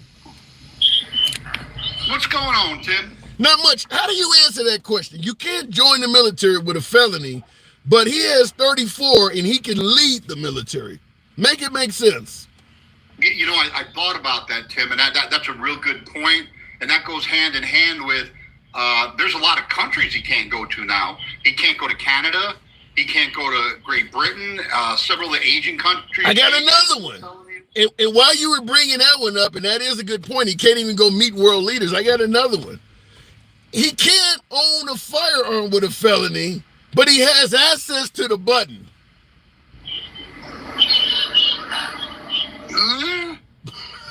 He cannot own a firearm, can't even own a damn pistol, but he can shoot a nuke. Make it make sense. Tim, I'm not even going to attempt to look like a moron arguing that one, man. I can't. As much of a Trump supporter MAGA I am, I can't make that make sense, bro. I mean, I've had a few people get angry and say, okay, you hold on, I'm going to go pop the Trump. I've never had somebody come back with a nuclear weapon. Like, that's all you can come back with? This, I can't own a pistol. Like, damn. Okay, this fight is over with. A nuclear weapon. He can control that, but he can't own a pistol. But now there's a couple things that can happen because he doesn't have any, he has nothing in over 70 years. Not so much as a parking ticket. Yeah. I mean, the judge can choose, and I know he won't. He can adjudicate his sentence. Why do you know he won't? Oh, there's no way. He's gonna give him jail time. Is it possible because he treated the judge like shit? That's probably going to be a good right. Another place you and I agree. If I just got convicted, the last thing in the world I'm gonna do is talk shit about you. It's the same thing. Send you roses. I'm gonna send you some cakes. I'm gonna buy your white flowers and say real nice things about you. You know, it's the same thing I said when the case first started and Trump started saying that 95% of the jurors are Democrats and shit like that, which basically is saying Democrats are incapable of judging him fairly. And I'm like, you realize how insulting that is? Like me personally, I may lean left on some things. I absolutely believe I could judge Trump fairly. If I thought it was some bullshit, I wouldn't deem the guy guilty. But if I show up on jury day and you already saying bad shit about me, I don't get why he thinks these insults are so beneficial. Okay, would you agree with this? That there is a very, very good chance that his jury was composed of 12 liberals. Do you think that could at least be in the realm of possibility, considering 93% of the area of the jury pool was Democrat? I mean, anything is possible, but that would mean that there's a higher amount of jurors. If you're saying 100% on the jury, but the area is only 93%, I would agree with you if it was random, but because his lawyer had the ability to ask questions and dismiss people, my guess is it's probably more Republicans on that jury than it is representative of that area. If it was 100% Democrats on that jury and they were as biased as Trump is suggesting, they would have found them guilty in 2 minutes. They would have told the lawyer or the judge rather, sir, we don't need to go to chambers. We're ready to give a decision now. They didn't do that. They took 9 hours. They took 9 hours for 42 counts to come back guilty. That jury instruction alone you can't do that. You can't 4, and 4. Let me say this real quick. If I decide to knock off a bank, then I go outside and I steal a car. Okay. And after I steal the car, I run from the cops and I run someone over. There's obviously a lot more charges, but now I've got count number 1, robbing a bank. Count number 2, auto theft. Count number 3, vehicular assault. If on count number 1, 4 jurors find me guilty, but 8 say no way, on count number 2, the same thing, 4 and 8, but it's a different 4 that say okay. And on count number 3, the same thing, 4 say I did it, 8 say I didn't, and you're going to still find me guilty of all 3 counts. That's what happened. That's what the jury instruction instructed them to do. But wait a minute. If 100% of the jury notes to deliberation with them. Yeah, but if we're going by what you and Trump are saying, you're saying a chance of 100% of the jury being Democrat, Trump saying 95% of the jurors being Democrat, then why do you even care about what instructions the judge gave them? According to you guys, they were going to convict him anyway. Exactly my point. They were going to convict him anyway, and I said it. Me and you talked about this. I said this weeks ago. They're finding him guilty. There ain't no way in hell that man is. I disagree with you. I thought it would have been a hung jury. I thought at least one of them were going to be, because I had somebody tell me on my program, Trump would never be found guilty because there will be at least one MAGA on every jury. I guess that proved to be wrong 34 times over. Hey, let's talk about the Bill O'Reilly thing. You said Bill O'Reilly called out Trump about the 80 to 90% of murders being committed by black folks. Yeah. Trump was right, but he was wrong. What he failed to point out is that black on black homicide Okay, according to the National Crime Justice Reporting System, black homicide rates are 7 to 8 times higher than those of white people. And let me interrupt you. In the cases, it's blacks that kill other blacks, not blacks as a whole. Black Americans kill 80 to 90% of other black homicides. But that is on the graphic. I got the video on my page titled "Trump is not racist," and you'll see the graphic that Trump tweeted out. It has different line items. One of them is blacks killed by blacks. It's like 97% on his graphic. Then it says blacks killed by police, like 1%. Whites killed by police is like 2 or 3%. He got lines on there. And then it says whites killed by blacks, 81%. And I saw that graphic, and that's not correct. That's incorrect. No. If you're going to go black on black homicide, it's 80 to 90%, but blacks on just a homicide rate is much, much lower. It might not be. I think it's like 53%. Well, blacks, the percentage of white homicide victims that were killed by blacks, according to Bill O'Reilly and the FBI when that came out, is 15%. Most white people are not murdered by blacks. I don't know what that statistic is. I didn't look at that, so I'm not going to speak on that and look like an idiot. But I did pull that from the NCJRS, and he just failed to point out, and he just used that chart wherever the hell he found it, and he cited a bullshit chart, and that's why Bill O'Reilly called him out on it, because what he said was incorrect. Yeah, but not only is it incorrect, the chart features a guy who looks clearly like a black thug. He's wearing a do-rag. He got a gun twisted to the side like gangsters do. I mean, it's a racist piece of literature. It is, and even Trump, even Obama, even Bill O'Reilly said, you can't do this. This is going to make people say you're a racist. Now, wait a second. If you wear a do-rag and have a gun, you look like a black thug is what you're saying? Now, what if I wear a do-rag and have a gun? With the gun twisted to the side too, right? That's a little racist, Tim. You tell me a movie that features somebody wearing a do-rag with a gun turned to the side and the person is white.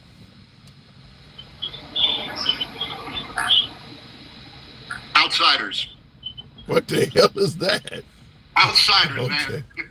All right, but you know what I mean. I know what you mean. Bro. Yeah. I know what you mean. But also, in addition to tweeting out incredibly false statistics that I and Bill O'Reilly is like, where the hell did you get this shit from? We have to ask the question: why is he doing that Why is he doing that to begin with? Why are you tweeting out to white people that blacks are murdering you wholesale? What would be the purpose of doing that to begin with? And I don't have an answer for that. I don't have an answer for Does it make black people look really bad? Yeah. Yeah. Yeah, I don't have an answer for that. Should he have apologized? How to make Trump how to make him more likable. Now, your guest that said apologies, at first I was on board with that. I said, yeah, that's a great answer. That's a great answer. But we would also have to consider how many hardcore MAGA people wouldn't accept that. How many would he actually lose as compared to how many he would gain? So let me ask you let me ask you this. What we just talked about, that whole graphic painting black people as murderers, you're saying that if Trump apologized for that, which we know is completely wrong, he might lose some MAGA supporters. No, I think that's legit. That I think's legit. But you know how much apologizing that man's going to have to do? But what does that say about Trump then? Well, no, but he's going to have to apologize for shit that he actually believes, that we actually believe. Because there's a lot of shit that I don't think he should apologize for. Like the stuff he says about, and I'm going to throw this out there and I'm going to get hate for it, LGBT. I agree with that. The shit he says about abortion, I agree with that. The shit he said, I agree with 80% of what the guy says. Well, he's apologizing for shit I agree about. He's gonna have me raise an eyebrow and say, nah, you can't play both sides of the aisle. What about the claim that Mexico is not sending in their best and brightest? They're sending us their rapists and murderers. Do you believe the majority of Mexican that are coming here, whether illegal or legal or whatever, that most of them are rapists and murderers? No, I don't. Should he apologize for it? That would be another.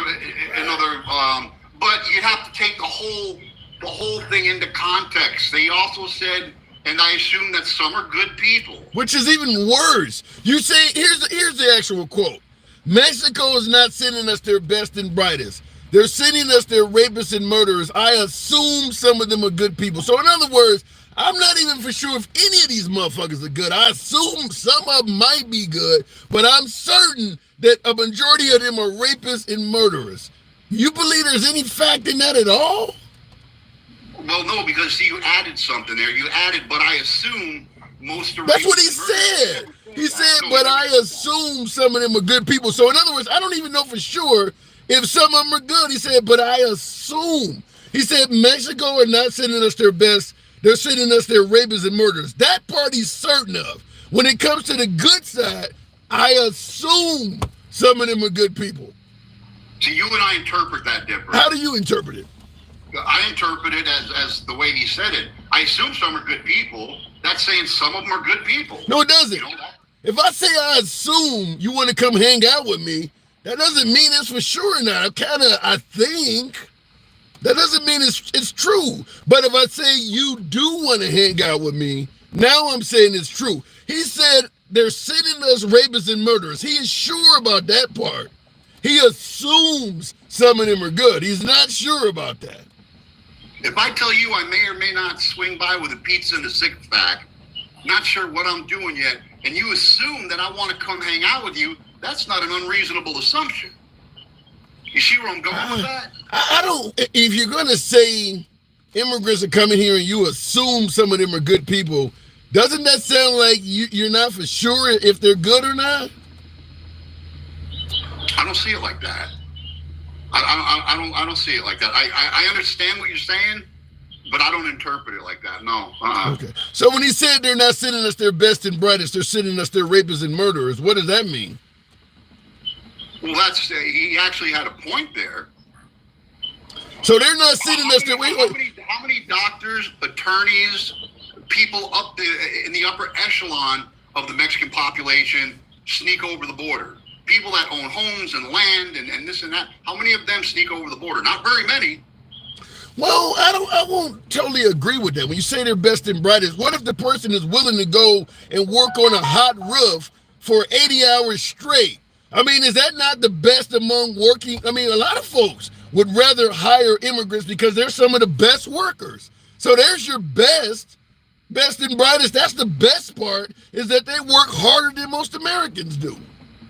So you mean to tell me if you're busting your ass on a hot roof for 80 hours a week for 100 pesos and you can swim across the river and get free health care, a fistful of cash and a place to live, that's not motivation to leave your current living conditions?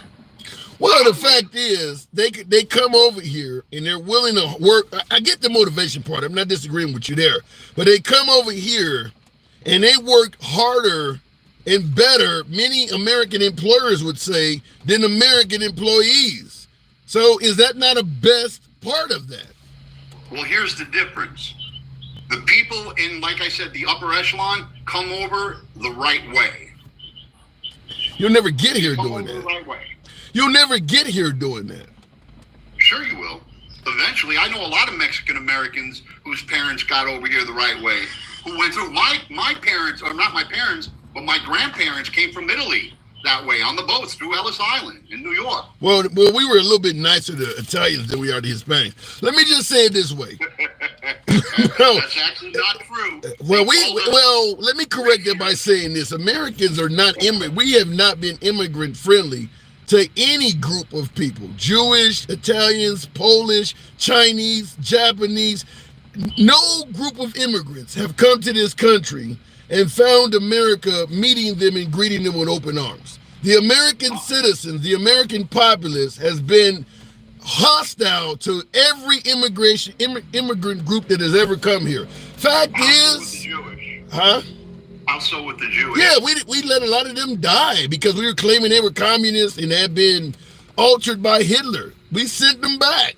But here's the weird thing is, we're always talking about how bad immigrants are going to come to this country, steal resources, commit crimes, and things like that.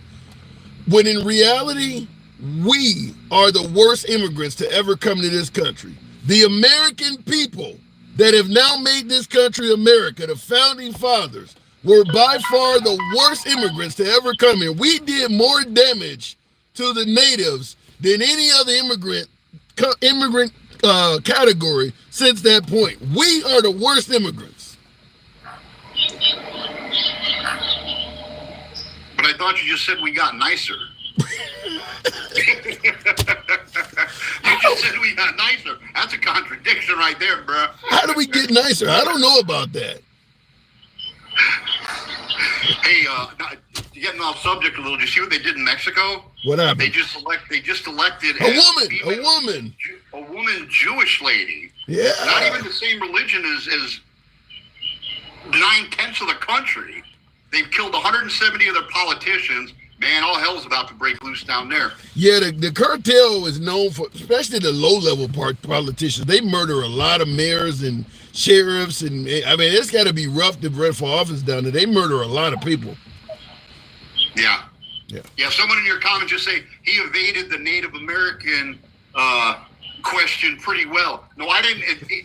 I didn't evade it. I chose not to get into a conversation with Tim that I know I'll lose.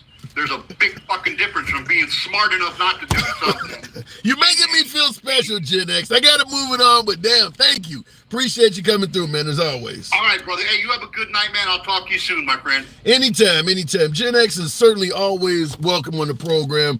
He is indeed MAGA. Who gives a damn? You know how we say? We go left of Bernie Sanders to him having dinner with QAnon. We believe in free speech. Everyone gets to speak. You don't have to agree with anyone on the damn program, including yours truly. By the way, tap the screen. Was hoping we could get around 100,000 likes this evening. That might be a bit hard. We got almost 800 of you still here, so we got a lot of lazy thumbs. Show your boys some love. Participate in the program. Helps out the algorithm. Brings in more MAGA.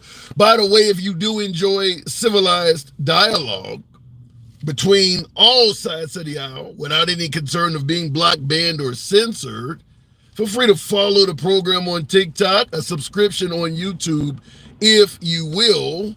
Looking in the comments, grown-ups who invaded the Capitol are doing time for Trump. I agree with that. Now, I know a lot of folks who support Trump, my beloved MAGA, believes that, listen, these are adults. They want to do some dumb shit, then that's that. But they're also Antifa, they're also black. I don't know. But in my opinion, had Trump not stated the election was stolen, none of them would be in jail. They are indeed, in my humble opinion, the January 6 folks are in jail for Trump. They believed what Trump stated. They didn't really require any evidence. They kind of just went lockstep behind Trump's statement, and they put themselves on the line for that. They were there to stop the steal. They didn't require Trump show any legitimate proof the election was stolen, which up to right now, June of 2024, he still hasn't showed substantial proof that the election was stolen. Absolutely, we were without proof in January 2021. I mean, we're talking 3+ years later, and there hasn't been a significant amount of evidence to show Trump had the election stolen or won by a landslide. They did that shit 2 months after the election. The investigations were still going on. I don't even know if Attorney General Barr, Trump's top cop, had concluded his investigation yet. They just ran with what they were being told. I hate to throw this word out there, but what happened on January 6th has sheep written all over it. I'll even give it to my beloved MAGA who point out, what is his name, Ray Epps. Ray Epps instigated a lot of that shit. What do I always say? Trump said, go peacefully. And in a 2-mile walk, because the Capitol building and where Trump gave his speech are only 2 miles apart. You came out to see Trump. You paid airline costs. Maybe you caught a city bus. Maybe you rode out with a friend. But you did everything you could do to get to Washington. Some traveled over 1,000 miles to get to D.C. to show love and support Trump, believing the election was stolen. And then Trump gives a speech 90 minutes after Bannon, after Giuliani, all of that. Says, go to the Capitol building and go patriotic and peacefully. You done did all that shit for Trump. And in a 2-mile walk to the Capitol building, Ray Epps, somebody you don't know from Adam, never met before, could convince you to start committing felonies and acting a damn fool. After you came for Trump, this guy who you don't know could cause you to go completely the opposite, ignore Trump's instructions, and just do all kinds of apeshit stuff. Tell me that doesn't have sheep written all over it. Say what you want. And this is going with the Ray Epps is legitimate theory. Now, I don't believe the Ray Epps stuff, but I'm saying if what they say about Ray Epps is legitimate, then that means everyone he instigated to break the law, you're just a sheep. You don't even know this dude. Going back to the box. We'll keep it moving with OU812. Amazing. He's literally going to be a dictator. Following tracks. Yikes. You can't control how people act, unfortunately, says Blonde Bomb. Tell that to Ray Epps. Apparently, Ray Epps had no problem controlling how people act. Trump is saying, well, hey, look, they did it on their own. I can't control. I say go peacefully. Maybe he should have took a play from Ray Epps' book. Ray Epps apparently had no problem controlling the crowd. Did it better than Eric B. and Rakim.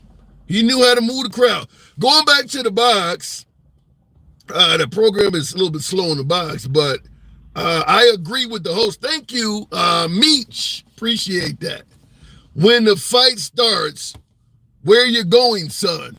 Well, shit, what will the fight be over? Many folks suggest that if Trump gets locked up, we're going to have civil unrest, civil war. I'll give the box a time to reset. I have to ask, if we end up having, let's say that the judge in the Alvin Bragg case gives Trump a year or two, and a civil war ensues. What is the goal of the Civil War? We know the first one, North versus South, slavery, taxation, secession. We knew what their goals were. What would the goal be if Trump gets sentenced? Is it just a real big fucking prison break? Is that what we're fighting over? The MAGA side rises up. The only goal is to break him out of prison? What are the goals? Going back to the box. We'll try Meech since my last caller didn't come through. How come they didn't show January 6th footage where the police opened fire with rubber bullets while the crowd was still outside behind the gates? That is when the crowd rushed up the stairs. I didn't see that footage. How did you see it? Flexing Clouds, where is that footage at? Meech, good afternoon. How you doing, brother? Good afternoon. Good to have you on again. So how do we make Trump more likable? Get him to stop talking. Like, that's been my thing since the beginning. Like, when he first ran for office, I felt like he was going to overtalk himself. And, like, every time he bounced back from, like, PR nightmare after PR nightmare, I'm like, his campaign crew is getting paid some money. Can you imagine what it's like to get paid to do PR for Donald Trump? That's got to be the easiest job in the world because Trump does his own PR. Thank you for that, Carlos, for that graphic. Appreciate that. Having a PR job for Trump has got to be the easiest job in the world because Trump is his own PR guy. So you're just sitting back collecting a check. Yeah. I mean, you're just doing cleanup work. You can tell him what to say. He's not going to follow instructions. Right. Easy job. It's like when you don't listen to your mechanic, right? Mechanic tells you when to change the oil. You go tear the car up, you bring it to him. He writes his own check. Yeah.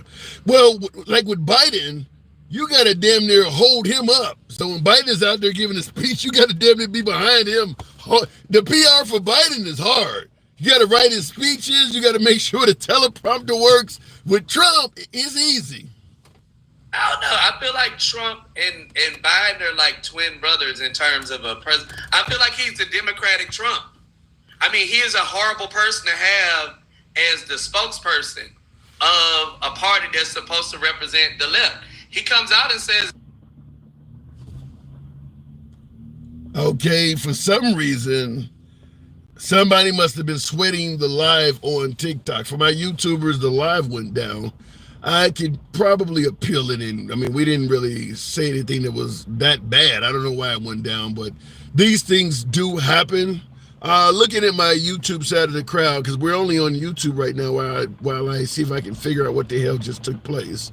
They're saying misinformation. Look, occasionally that happens, but it's generally somebody not liking what's going on, and TikTok sometimes err on the side of caution. You guys know we don't block, ban, or censor anybody, but you can't control the TikTok gods, is what I say. So somebody took it down. I saw the raw, but I want to talk about something on YouTube somebody was talking about. I saw the raw footage on 7 different feeds. They only show clips of what they wanted to convince the blind to see. Those cops let people in and gave them a walking tour like it was a regular thing. Well, here's the problem with some of that, Anthony. First of all, there is footage of people being let into the Capitol building. QAnon Shaman is a perfect example. He's flanked by police. He's walking around peacefully, and they're just standing by him. So he was kind of one of those ones that was let in, QAnon Shaman, and I believe that footage is what got him released early. However, there's a couple things to push back on. The notion that the police were giving out tours on January 6th. Here's 2 things I push back on. First of all, when have you ever went to a national monument, Capitol building, Lincoln Memorial? I don't care if you go to the St. Louis Arch or you go to the fucking Statue of Liberty, Mount Rushmore in South. I don't care, whatever national monument. When have you ever went to a national monument, went on tour, and it was given to you by an armed officer? You never see armed police giving tours. So the idea that a Capitol police officer with a gun is giving you a tour, first of all, that makes no sense. But I'm going to follow it up with a little bit more. We know, if you look at the footage, you want to give credit to the police letting people in. You also got to give credit to some people on the other side of the building breaking in. There is no denying that if you're going to take in consideration people being peacefully let in, you also got to take in consideration people fighting with the police over barricades, bear spraying cops, using flags to beat them down. The reason I'm bringing this up is all of the police had walkie-talkies on them that day. If part of the building features cops and police fighting each other, you can be damn sure the people who are letting folks in peacefully have radios on featuring cops screaming out for backup. So there's no, this whole they were letting him in peacefully and giving him a tour, it comes across as bullshit. Because you know these cops that are standing around QAnon Shaman, for instance, you know their walkie-talkies have people screaming on there, I need backup, this side of the building is being overran, somebody's climbing a wall, a window's being broken. You see what happened with Ashley Babbitt, all of those people in that hallway. All of that's going to lead to radio traffic from cops asking for help. The idea that they're giving tours in the middle of that shit makes no sense at all. What happened, in my humble opinion, my analysis of it is this. The cops knew it was a losing battle to fight a crowd that large. So they stood down. They stood down in hopes that the crowd would actually go in and be peaceful when they went in. But they weren't legally supposed to be in there. They just knew they didn't have a chance of stopping all the motherfuckers. Not to mention, nobody's been pat down. Nobody's been searched. So the idea that nobody had weapons, it can't be an insurrection. How do you know? How do you know? You don't know who's in the building. Keep in mind, some folks are saying it was MAGA. Others are saying it's Antifa. Some are saying it's Black Lives Matter. So how can you be certain that nobody was armed if you don't even know who the people are? Others were saying it was FBI. You damn sure would think the FBI would have a gun, right? So how can you be sure nobody had any weapons if you don't know who the people are? As I stated, my guess is the police were letting people in because they knew that if you tried to fight, you'd be overran. The only thing that saved the officer that took Ashley Babbitt's life is the fact that it was still a barricade there. If that barricade didn't exist, that officer wouldn't exist.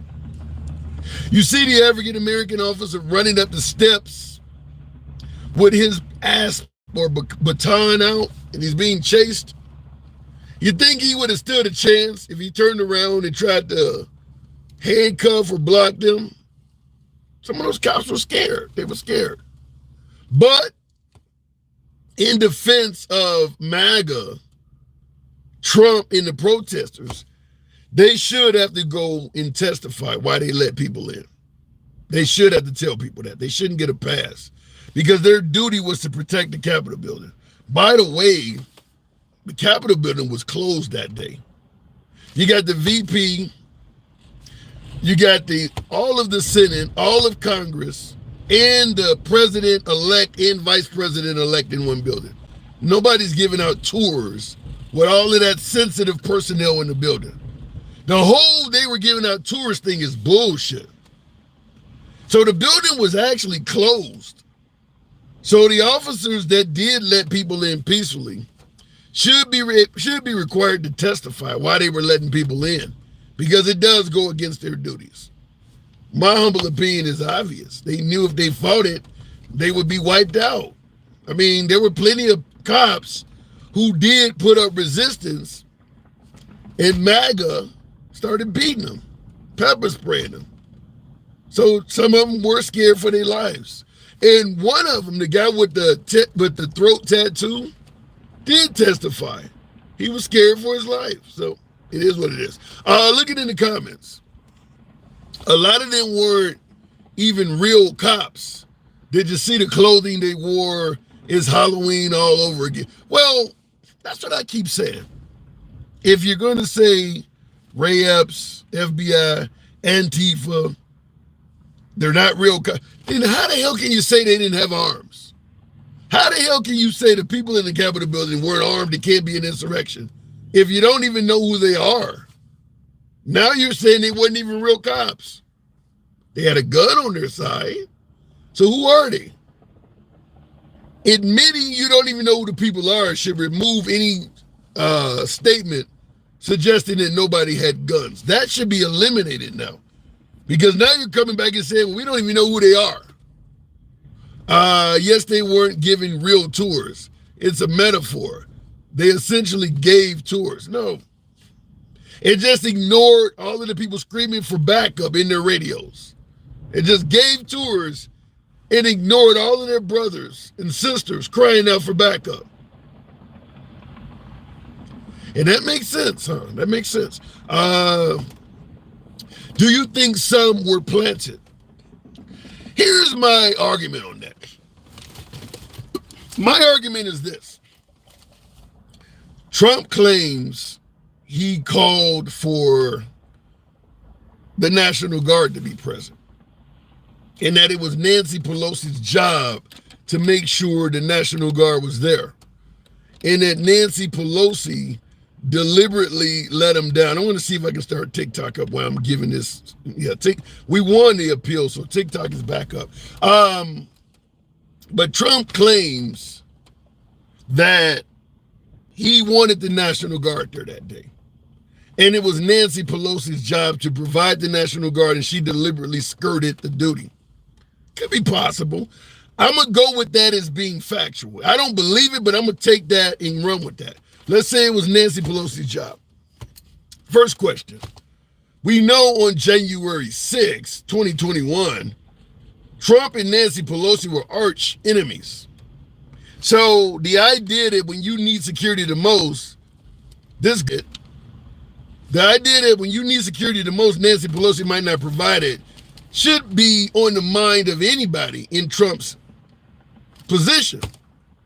So what Trump should have did the morning of January 6th, the first thing Trump should have been doing is, let's make sure this woman provided security because she don't like us. That's number one. Because the idea that she may leave you out, what do they call it? Putting you under the bus or whatever. Seems like that would be expected. Nancy Pelosi ain't gonna make sure your event is secure when you're going around the country saying all kinds of bad shit about her. So let's make sure on the morning of January 6th, Nancy Pelosi has actually provided security. That's number one. Number two, Trump spoke for 90 minutes. At the end, he said, go peacefully and patriotically. But let's rewind it a bit. Before Trump spoke, you had the likes of Flynn, Steve Bannon, what he said, one of them said, Rudolph Giuliani, let's have trial by combat. Steve Bannon said, we got to take our country back. They said some violent shit. Not to mention they're out there with the, what do you call it, the guillotine, or not the guillotine, the hangman's noose or whatever.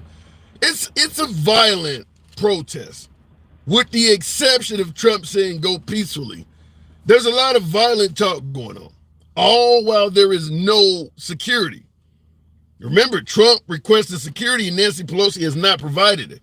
So you got Flynn, Steve Bannon, Don Jr., you got a host of speakers that speak before Trump. And then Trump gets up there and speaks for about 90 minutes.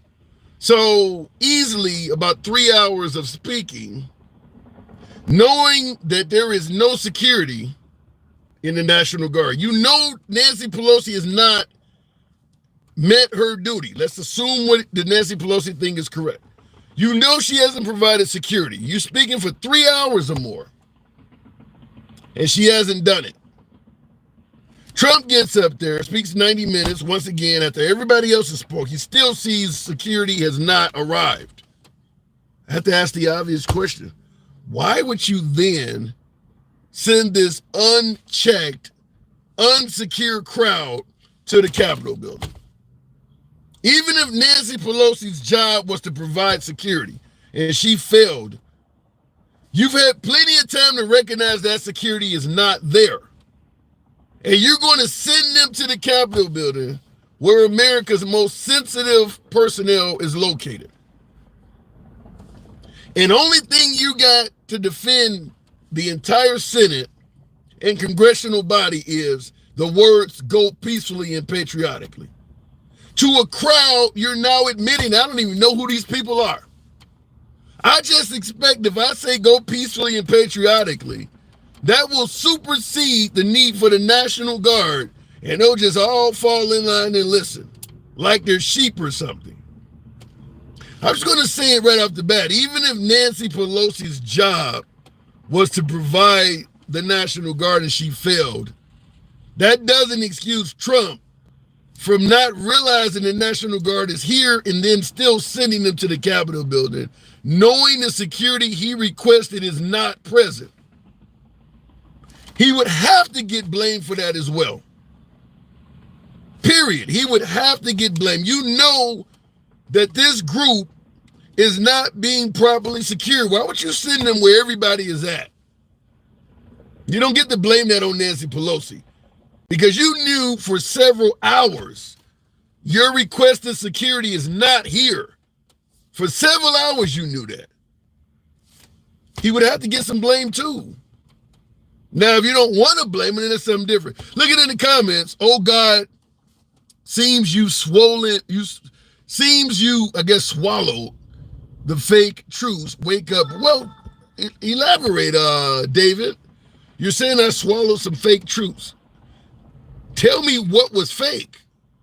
I'm taking Trump's statements as fact. Even if everything he said is factual, I requested the National Guard. Nancy Pelosi didn't provide it. You let 5 hours of MAGA speeches, and then you sent this crowd to the Capitol building, knowing the security you requested is not there. That's what Trump is telling us. In addition to telling us the security was not present, he's also telling us that the crowd he sent to the Capitol building contained feds, Antifa, Black Lives Matter, Ray Epps, and I suppose MAGA's in there somewhere. You sent a crowd of completely unknown people with no security to the Capitol building where all of our nation's most sensitive personnel was located. How is it that Trump didn't fuck up somewhere in that? Even if everything he's saying is true, he would be confessing that, yeah, what I did was really bad. Here's something funny, though. Gashner1 in the comments says, Pelosi sent them to the Capitol building. Even Trump is saying he said go peacefully and patriotically. I think Trump has already confessed that he sent them to the Capitol building. But that's funny, though. He's not even saying that. Rick, good afternoon. I saw no Black Lives Matter. Yeah, Black Lives Matter wasn't there. But I'm just saying, even if you take Trump's words as 100% factual, it still makes him look like he fucked up. Rick, good afternoon. Yes, I got that. Rick, are you there? Yes. Hey, Billy. I can hear you loud and clear. Can you hear me now? Okay. Number one, I watch you a couple times a week, and I appreciate this. Okay? Thank you. You make sense, and you're fair. You know. The Pelosi thing. Before that all started, didn't Trump go to her about the National Guard, and she turned him down? Am I right or am I wrong? I don't know. I tend to think not, but I'm gonna say you're right. Just for the sake of the argument, let's say you're right. What's your point? Well, if he did that, why didn't she let him have the National Guard there? We wouldn't have all this problem, in my opinion. Okay, let's say you're right that Nancy Pelosi screwed up. She needs to be addressed. That means she didn't do her job. We can talk about that and hold her accountable. But I'm going to still ask you the question. Trump gave a lengthy speech knowing she didn't do her job. Why would he send them to the Capitol building knowing they're not secured? I got a question. Did he send them back, or just a speech? Go peacefully and patriotically. What is he saying? He's saying go to the Capitol building and protest. And it does not have to be violent. But why would you send them to the Capitol building knowing that the security you thought was necessary is not here? Yeah, but I got a question for you. You didn't answer that one.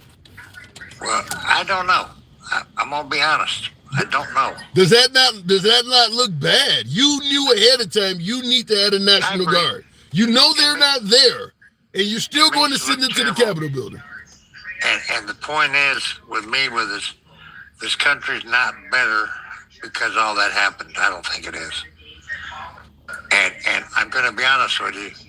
We may be in bigger trouble because the weaponization of what Biden did. I don't think Trump had a chance at that trial. You have any? Now, I always say I'm willing to concede any point, just like I did with the Nancy Pelosi thing, even though I disagree with it. But I have to ask you, do you have any evidence that Joe Biden told Alvin Bragg in New York to go after Trump? No, I don't. I want to be honest with you. But where's it coming from then? Well, what Biden was over there when they were trying him, talking to people in closets and in other rooms and everything. Do you think that was right? I don't know. I'm not saying it's right or wrong. I mean, Trump talked to Vladimir Putin privately. Did we automatically assume something bad happened? No, but the way the trial turned out, when he showed up all of a sudden, and the thing about it is we had people that were getting involved or making statements where they shouldn't have. I mean, like that one judge, his daughter they should have recused himself. Okay. Yeah, but then I'm gonna bring up what I brought up earlier. If you're going to believe that the judge with his daughter in Trump's Alvin Bragg case should recuse themselves, how do you feel about Clarence Thomas's wife and Alvin Bragg's wife being all involved with Stop the Steal in the Trump campaign? I don't think they should have been. Do you think they should recuse themselves? They should have, yes. I'm gonna be honest with you. I didn't hear a whole lot about that, so I really can't make a fair comment. Okay. Well, how do you feel about that, though? Yeah, I'll tell you right at the bat.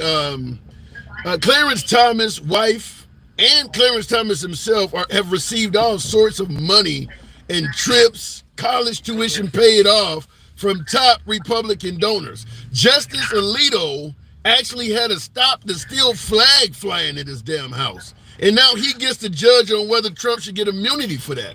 Do you think he should recuse himself? I'm gonna be honest with you. I'm just upset with all the way everybody's acting. Okay, I mean they're trying to take over this country. Well, I'll get you, and then they do. I mean, it's if somebody disagrees with me, and I'm on trial or whatever, they can make my life miserable. I mean, look what happened to Trump. I mean, Trump's not doing whatever. You think Trump's the end of this? I don't believe it. No, but the point I'm trying to make, though, is that a lot of things Trump is claiming is happening to him, he's ignoring it when it happens in his favor. I mean, because Justice Alito and Clarence Thomas, you don't hear Trump saying anything about them, and that is certainly has a hell of a lot of parallels to what he's complaining about in New York. But I got a question. Sure. Okay.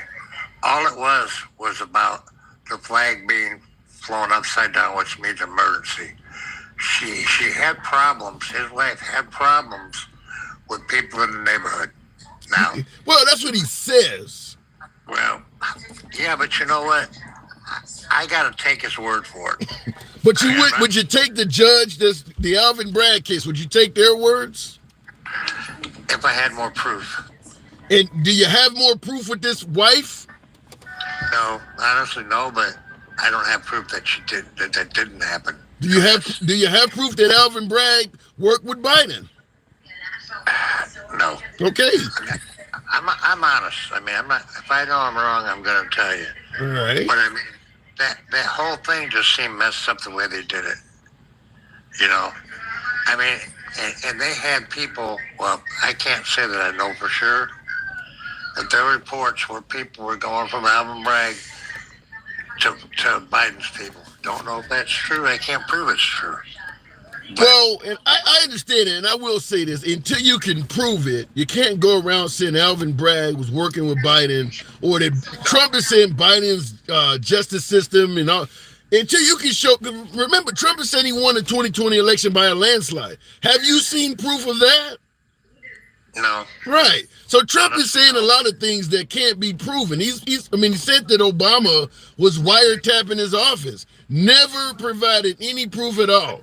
So Trump just says wild things. I mean, he said that Obama was born in Kenya. Once again, never provided any proof at all. Well, supposedly they had, and I don't have no proof, but when I was hearing it, they had birth certificates that he was born there. And again, I agree with you. I can't prove it. That's the problem, though, is that too many things Trump, that's the problem, is that too many things Trump say, we have millions of people believe it, but then when you say, what do you have proof? The answer is often no. True. I go along with you. I really do. I'm not, like I said, I've talked to you before. If I know I'm wrong, I'll admit it. Okay, I'm not going to sit here and beat a point in the ground when I'm not sure. Okay?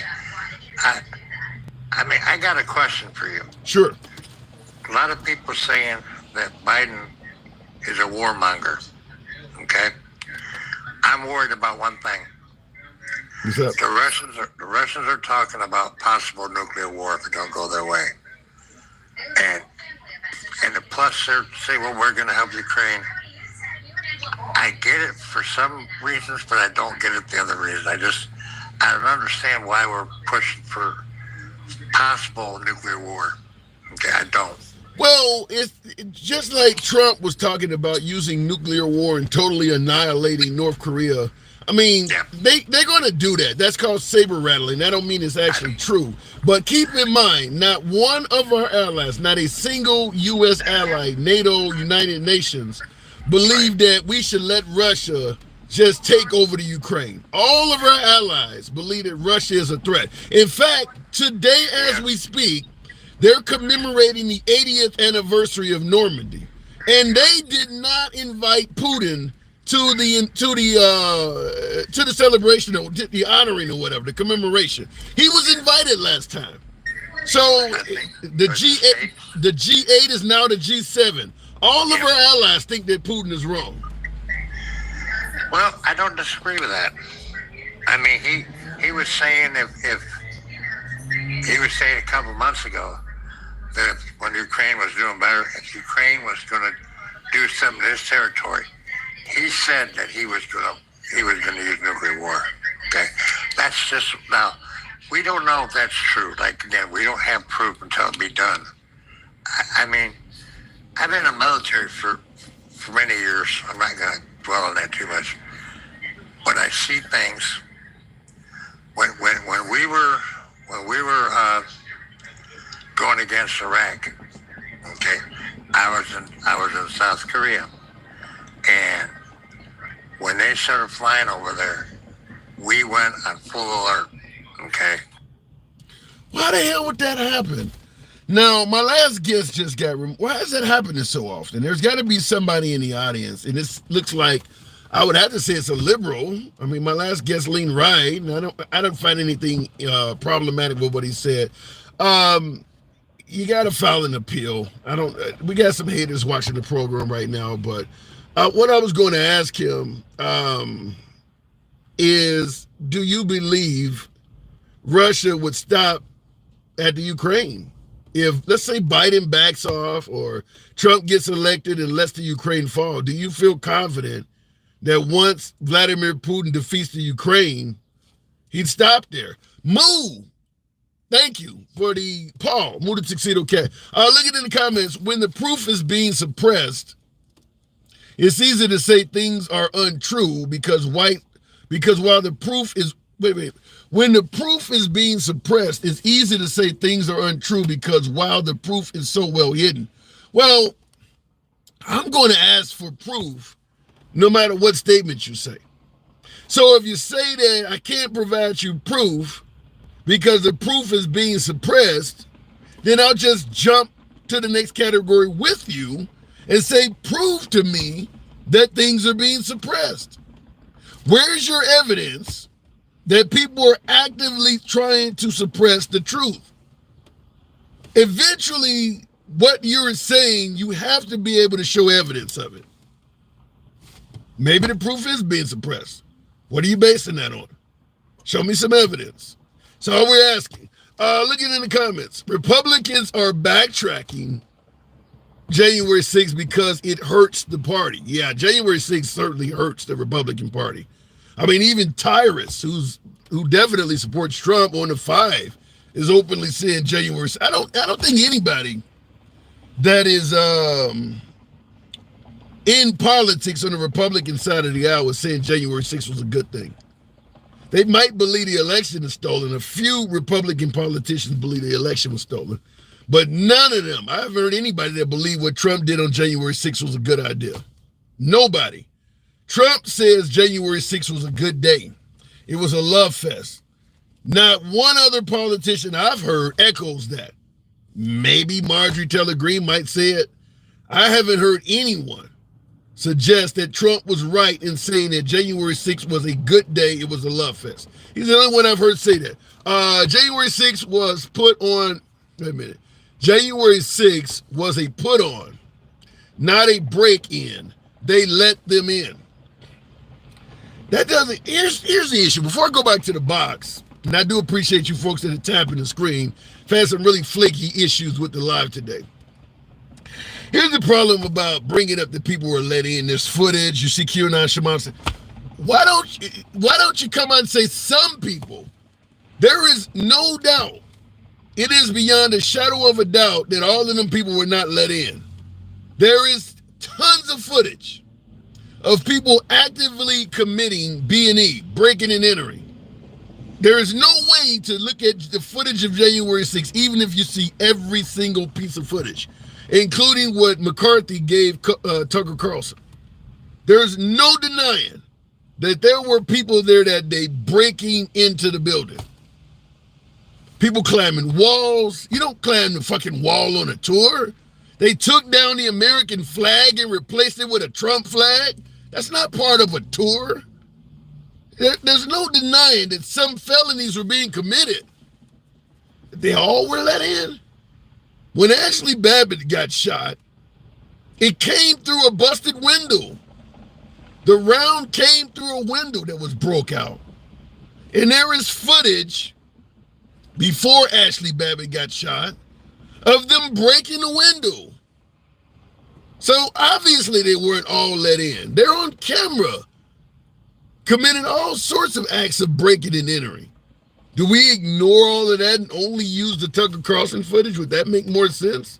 Just ignore all the felonies. Let's go to the part where they're being let in. I mean, there's plenty of footage of people breaking in buildings, breaking in a building, going back to the box. I mean, it's like you're picking and choosing the parts you want to go with. Pat Carlson, good afternoon. Why every time I click on somebody, something else happens? Wait a minute. Wolf. Handsome. Hey, how are you? I'm doing good. You the man to talk to on this as well. Everybody on January 6th was let in. You're asking me? Yeah. No, not everybody. A lot.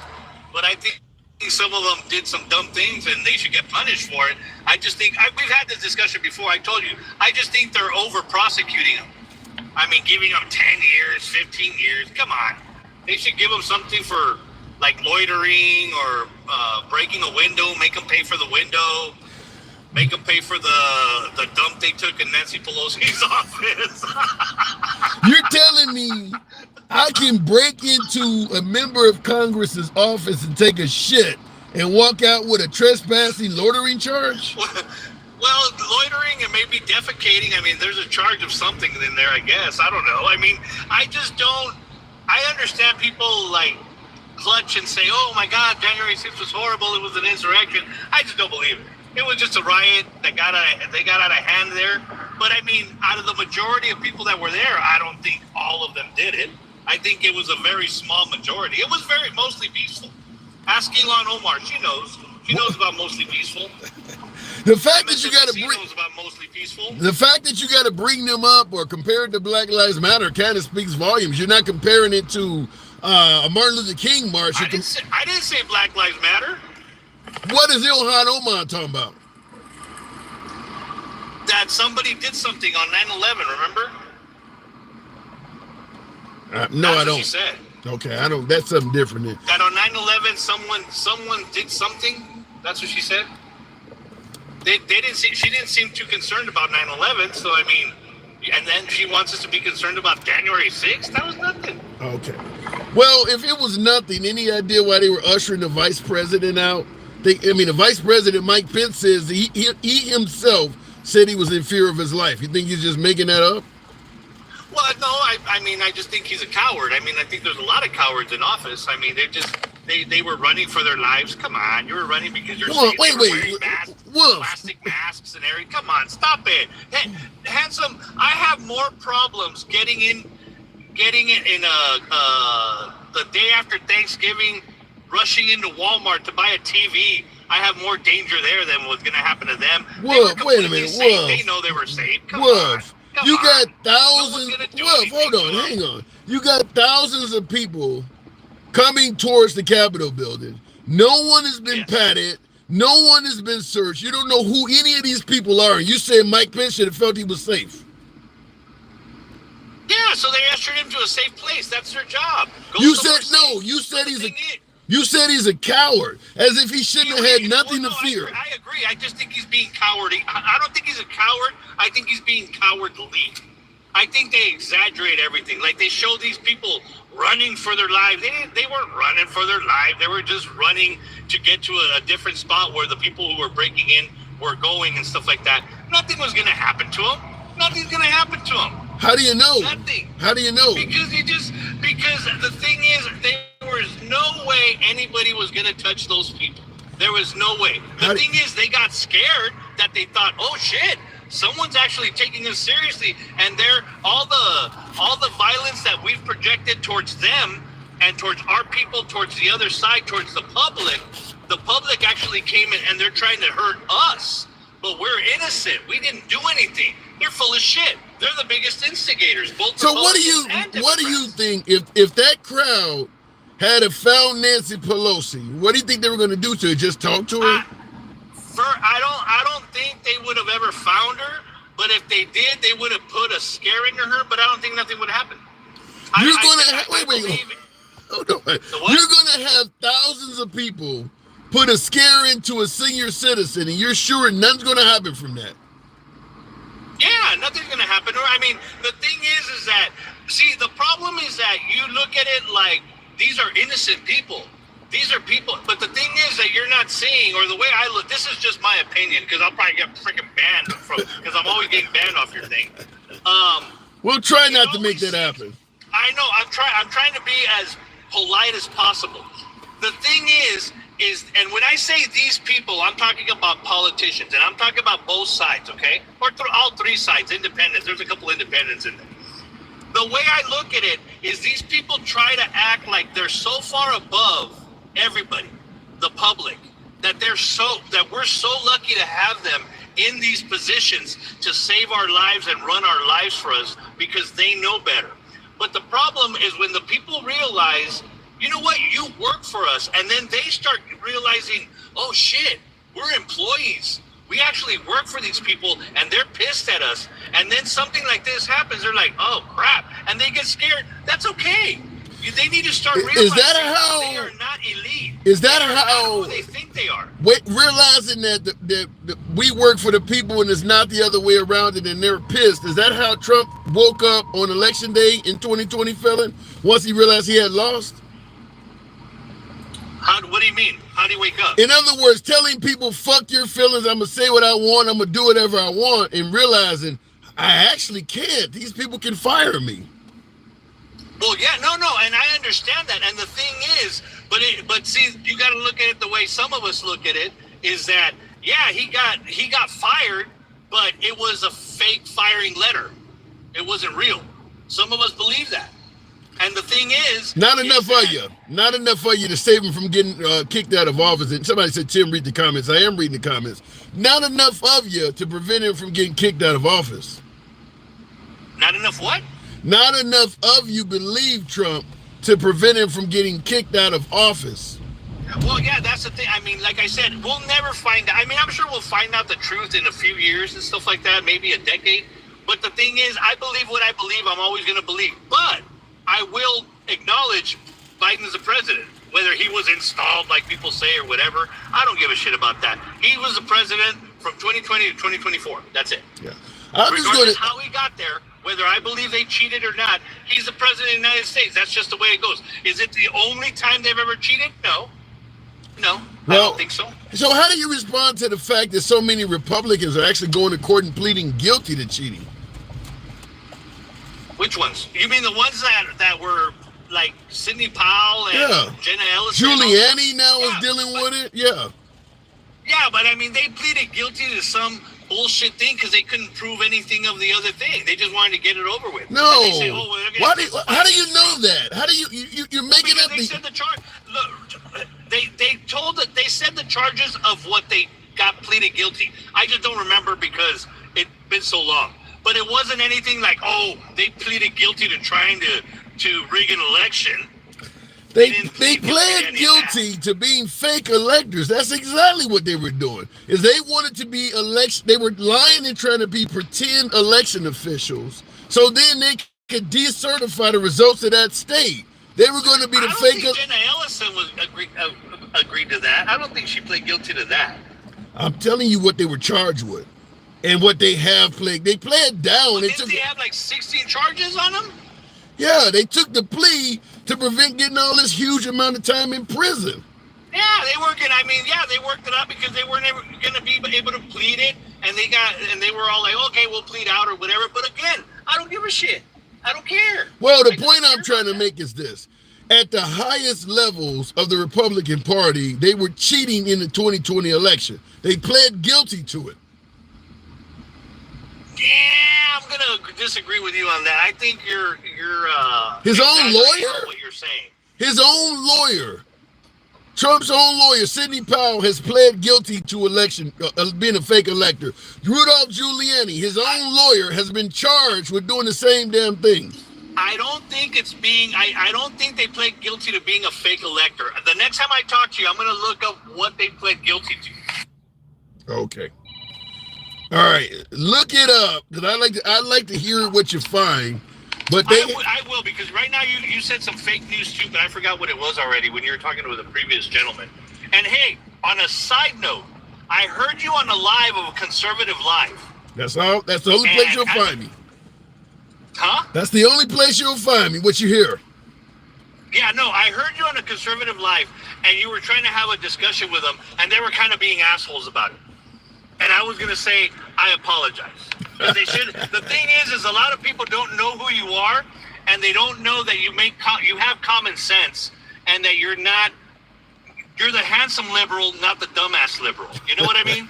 And a lot of people take it like, it's just another typical stupid ass liberal, and you're not. That's why I genuinely think the world of you, and I love coming on live with you because we both go back and forth, but we of course I want to strangle you metaphorically sometimes, but I think genuinely you have this country's best interest at heart. That's the way I feel about you. Appreciate it. And I do apologize for the way they treated you because they were being assholes, and I'm like, man, you all are just like fucking liberals right now. Being a bunch of little listen, and like I said, that's the only place you'll find me because I enjoy talking to MAGA, certainly some of those African-American rooms, but yeah, I got thick skin because I know anytime I go into a MAGA or a Republican live, they're going to call me names and things like that, and I don't normally call them names back. I try to stick on topic, but yeah, they were going off on everything about my shirt and looks and everything. Fine. I mean, it was just they were being like snarky, you know. I mean, they weren't being like total pricks, but they were being kind of snarky. And I'm like, dude, save that for like Meow or what's his name, Mew, the guy with the cat thing that's like totally hates the country. I don't know. He always talks to you. Meow, Mew, whatever it is. Anyway, save it for him, not for you. Are you talking about Moo? You talking about Moo? Yeah, Moo, that guy. Yeah, save it for him. Said he totally hates the country. Oh my God. I gotta go. Appreciate it, Wolf. Thank you. Come on back anytime. Nice talking to you, Cohen Killer. Oh my God. I gotta go. All right. That's Wolf. Wolf is certainly Wolf 45. So that lets you. Wolf is MAGA. I always enjoy speaking with Wolf. He's always welcome back on the program. Wow. I saw Pat Carlson had been holding on for a minute, and Moo got called out. Pat Carlson, good afternoon. Hello, Tim. Hey. First of all, guys, that Donald Trump, since the day he was convicted of those 34 felonies, he has been in violation of the law every day. What do you mean? As a convicted felon, not only can you not own a firearm, you are not supposed to be anywhere around a firearm. So yet, his Secret Service that is actually making him violate the law by being there around him with their weapons. That is a violation of the law. That is fucking crazy. You know, that's one of the things that's going to become problematic is that because Trump has felonies, he gets to lead the military and he gets to control the nuclear weapons. It is really weird of trying to make the logistics of this work. He can't meet with world leaders because he's not allowed in other countries. I don't know how that's going to work, having a commander-in-chief with felonies, because it does open up the door to stuff you're talking about. How can you have guys around you with machine guns when the average citizen cannot have a person around them with a firearm when they're a felon? I didn't even think about that, but you make a good point. All right. And then now, in answer to your question of the day, what would Trump do to make himself better? Yeah. More likable. Step down and let somebody else run on the Republican Party. That is what he can do. because let's look at it this way. He openly said that he is responsible for Roe versus Wade, overturning it. That set a lot of people off there on both sides of the aisle, first of all. Then, let's see. He is a convicted SA person. That's not true. That's not true. He was found liable. He wasn't convicted. He was convicted in a civil case, not a criminal case. But here, check this out. Wait, hold on. You don't get convicted at all in civil cases. He was found liable. He wasn't convicted. The judge said he is liable. You read the paper. He's liable for SA. That's the same as a conviction. All right. Now, the reason why he has never been charged with that is because of the fact of the statute of limitation. That is where this country is so messed up. Because look at it this way. A person goes out and unalives somebody. There is no statute of limitation for that. But yet, if you grape or essay somebody, there is a statute of limitation on that, and yet you have forever changed that person's life. That person will never, ever get over what you did. Let me respond. I disagree with some of this. Let me tell you this. First of all, you mentioned the statute of limitations. The reason the statute of limitations expired is because this woman chose not to come forward for years and years and years. And when she did come forward, she didn't come forward to go after Trump. She came forward to write a tell-all book. And then when Trump criticized the book as fiction, she then sued him for defamation, and that's how this came out. She never pursued Trump for rape at all. So some of that is on her.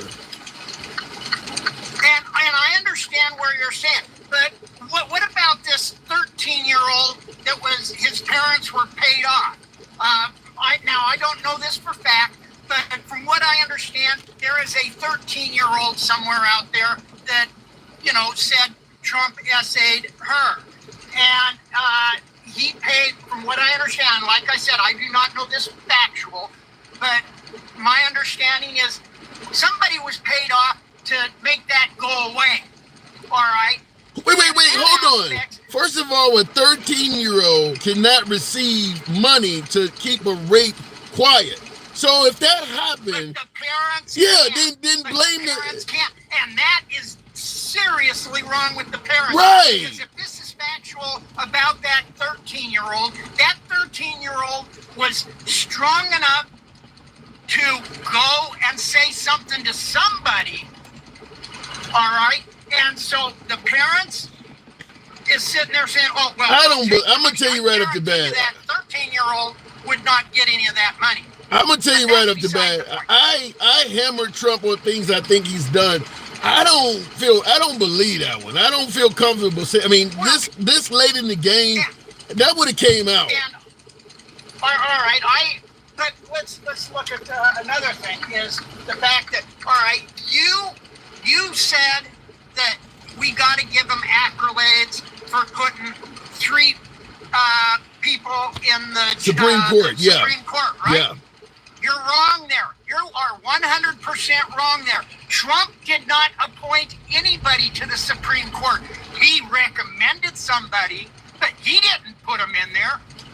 And let's look at Kavanaugh.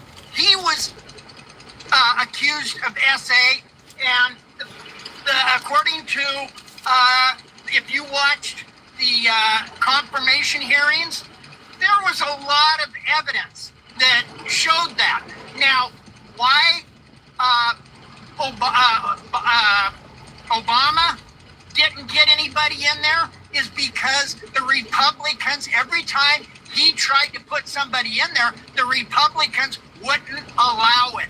They prevented him from doing it. So you can't give him acclimates for that. I disagree. The Republicans. Let me give you my point. Let me give you my counterpoint. Now, you said Trump didn't put anybody in the Supreme Court. He recommended it. Fact is, without Trump, they don't get to the Supreme Court. You can come up with any way you can phrase it any way you want. But at the end of the day, Trump is the one that interviewed them, handpicked them, and without him, they're not on the bench. Trump gets credit for those people. Yeah, but you got to look at it at the same point. How many people did Obama try to put in there, and the Republicans threw them out every time? And it's because of the political game that is played by the Republicans and Democrats. And the Republicans had control at that time, and they didn't. So therefore, Obama couldn't get anybody in there because they controlled the House and the Senate. They had the control. They were able to stop Obama from appointing anybody. Otherwise, Obama would have been able to appoint people too. I got 3 words for you. Elections have consequences. Oh, the Democrats couldn't do it because they didn't have the votes. I mean, the Republicans were winning. Mitch McConnell had enough power to stop it. Elections have consequences. The liberals might have done the same thing if they had the power. Oh, yeah, I don't deny that. Yeah. I don't deny that 100% because it's a political game. And that's one of my biggest problems with politicians is when they are voted into office, they are voted in to represent we the people. That's all of the people, not just part of the people, and that's not the way they work. They represent only their political party. Yeah, but can we agree? But can we agree that those 3 Supreme Court justices that were appointed while Trump was president are there because of Trump? They are there because he, recommended them. I don't deny that. But let's put it this way. All right. So the Supreme Court is supposed to be beyond reproach, correct? True. How many Supreme Court justices, you can call it, you can swing it any way you want, but how many Supreme Court justices have been taking bribes with nobody to put in checks and balances but themselves? They answer to nobody but themselves. I have no counterpoint for that. Exactly. All right, now let's go another thing. You were talking about January 6th, how Trump said, "Let's go in peace," but yet, long from the time of the November election, Trump screamed, stolen election, riling up the base. He's doing it now, too.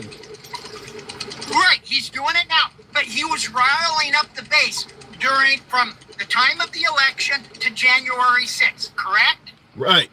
We can agree on that. We can agree. Okay, prior to his stage performance on January 6th, he told his base, "Come on down here. It's gonna be wild." That was Steve Bannon. That was Steve Bannon. That wasn't him. That was Steve Bannon? I thought Trump was saying it too. He might have been, but I know it was Steve Bannon. So they were riling up that base from the get-go. That I agree with. I mean, let's be clear. Anything that doesn't go Trump way, he's going to say it wasn't fair. I don't think there's any way around that. We agree on that. Right. Trump, it's just like the other day. And this is why I don't understand why MAGA and the Republicans, are so headstrong with Trump, is because everything he says, he contradicts basically for everything. The other day I was watching a video with Trump in that, for example, TikTok, he's telling everybody that Biden is responsible for removing TikTok.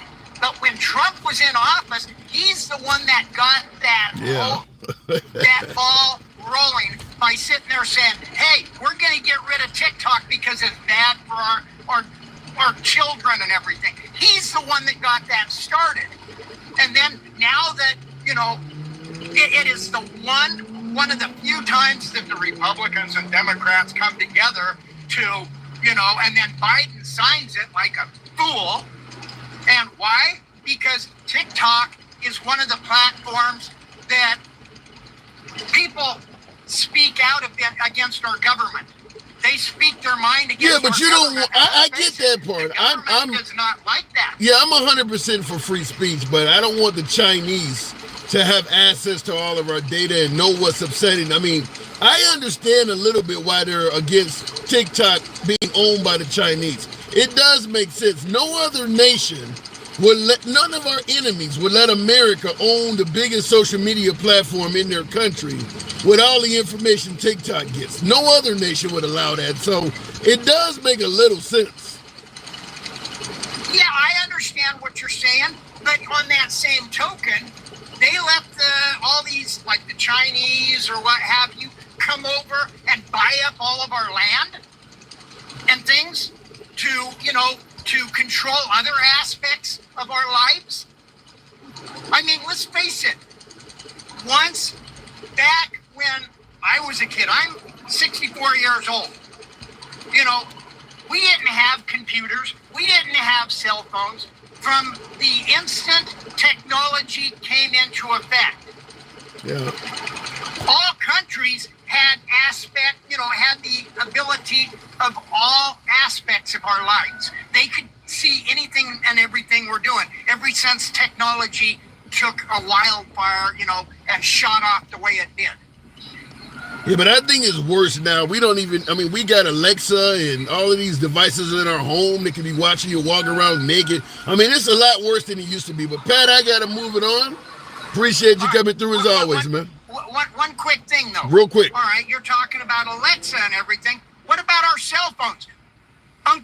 Big Brother is watching us, everything we do. If you've ever Googled anything on your phone or everything, or, researched anything, all of a sudden you get hammered with all sorts of ads and such regarding the exact same thing you Googled, because Big Brother and everybody is watching what you're doing with your phone. No argument, Pat. Appreciate you coming in. And I will add on to what he said. Not only do they use the cookies or whatever to tell what you're looking at, but I routinely get messages from Google telling me where I was on this day last year. I used to be an over-the-road driver, for instance. I'm still an over-the-road driver to some degree, so I'm all over the damn place. But they know the cities and shit I've been to. I got a map from Google that I never knew I even set up that shows every city I've been to in America. And I've been to just about every major city in this country. Out of the lower 48, everywhere from Spokane to Key West, I've been. I've been just about every major city in this country at least once. And I'm like, damn, I didn't tell you to keep track of all of this shit. Pictures. Like sometimes I'm on the highway, see a beautiful sunset, in the Rockies, or really green, growth in the Appalachians, and I'm taking pictures. The fucking pictures. I didn't ask you to keep all of this shit. So my last caller is right about that. It is crazy. But look at in the comments.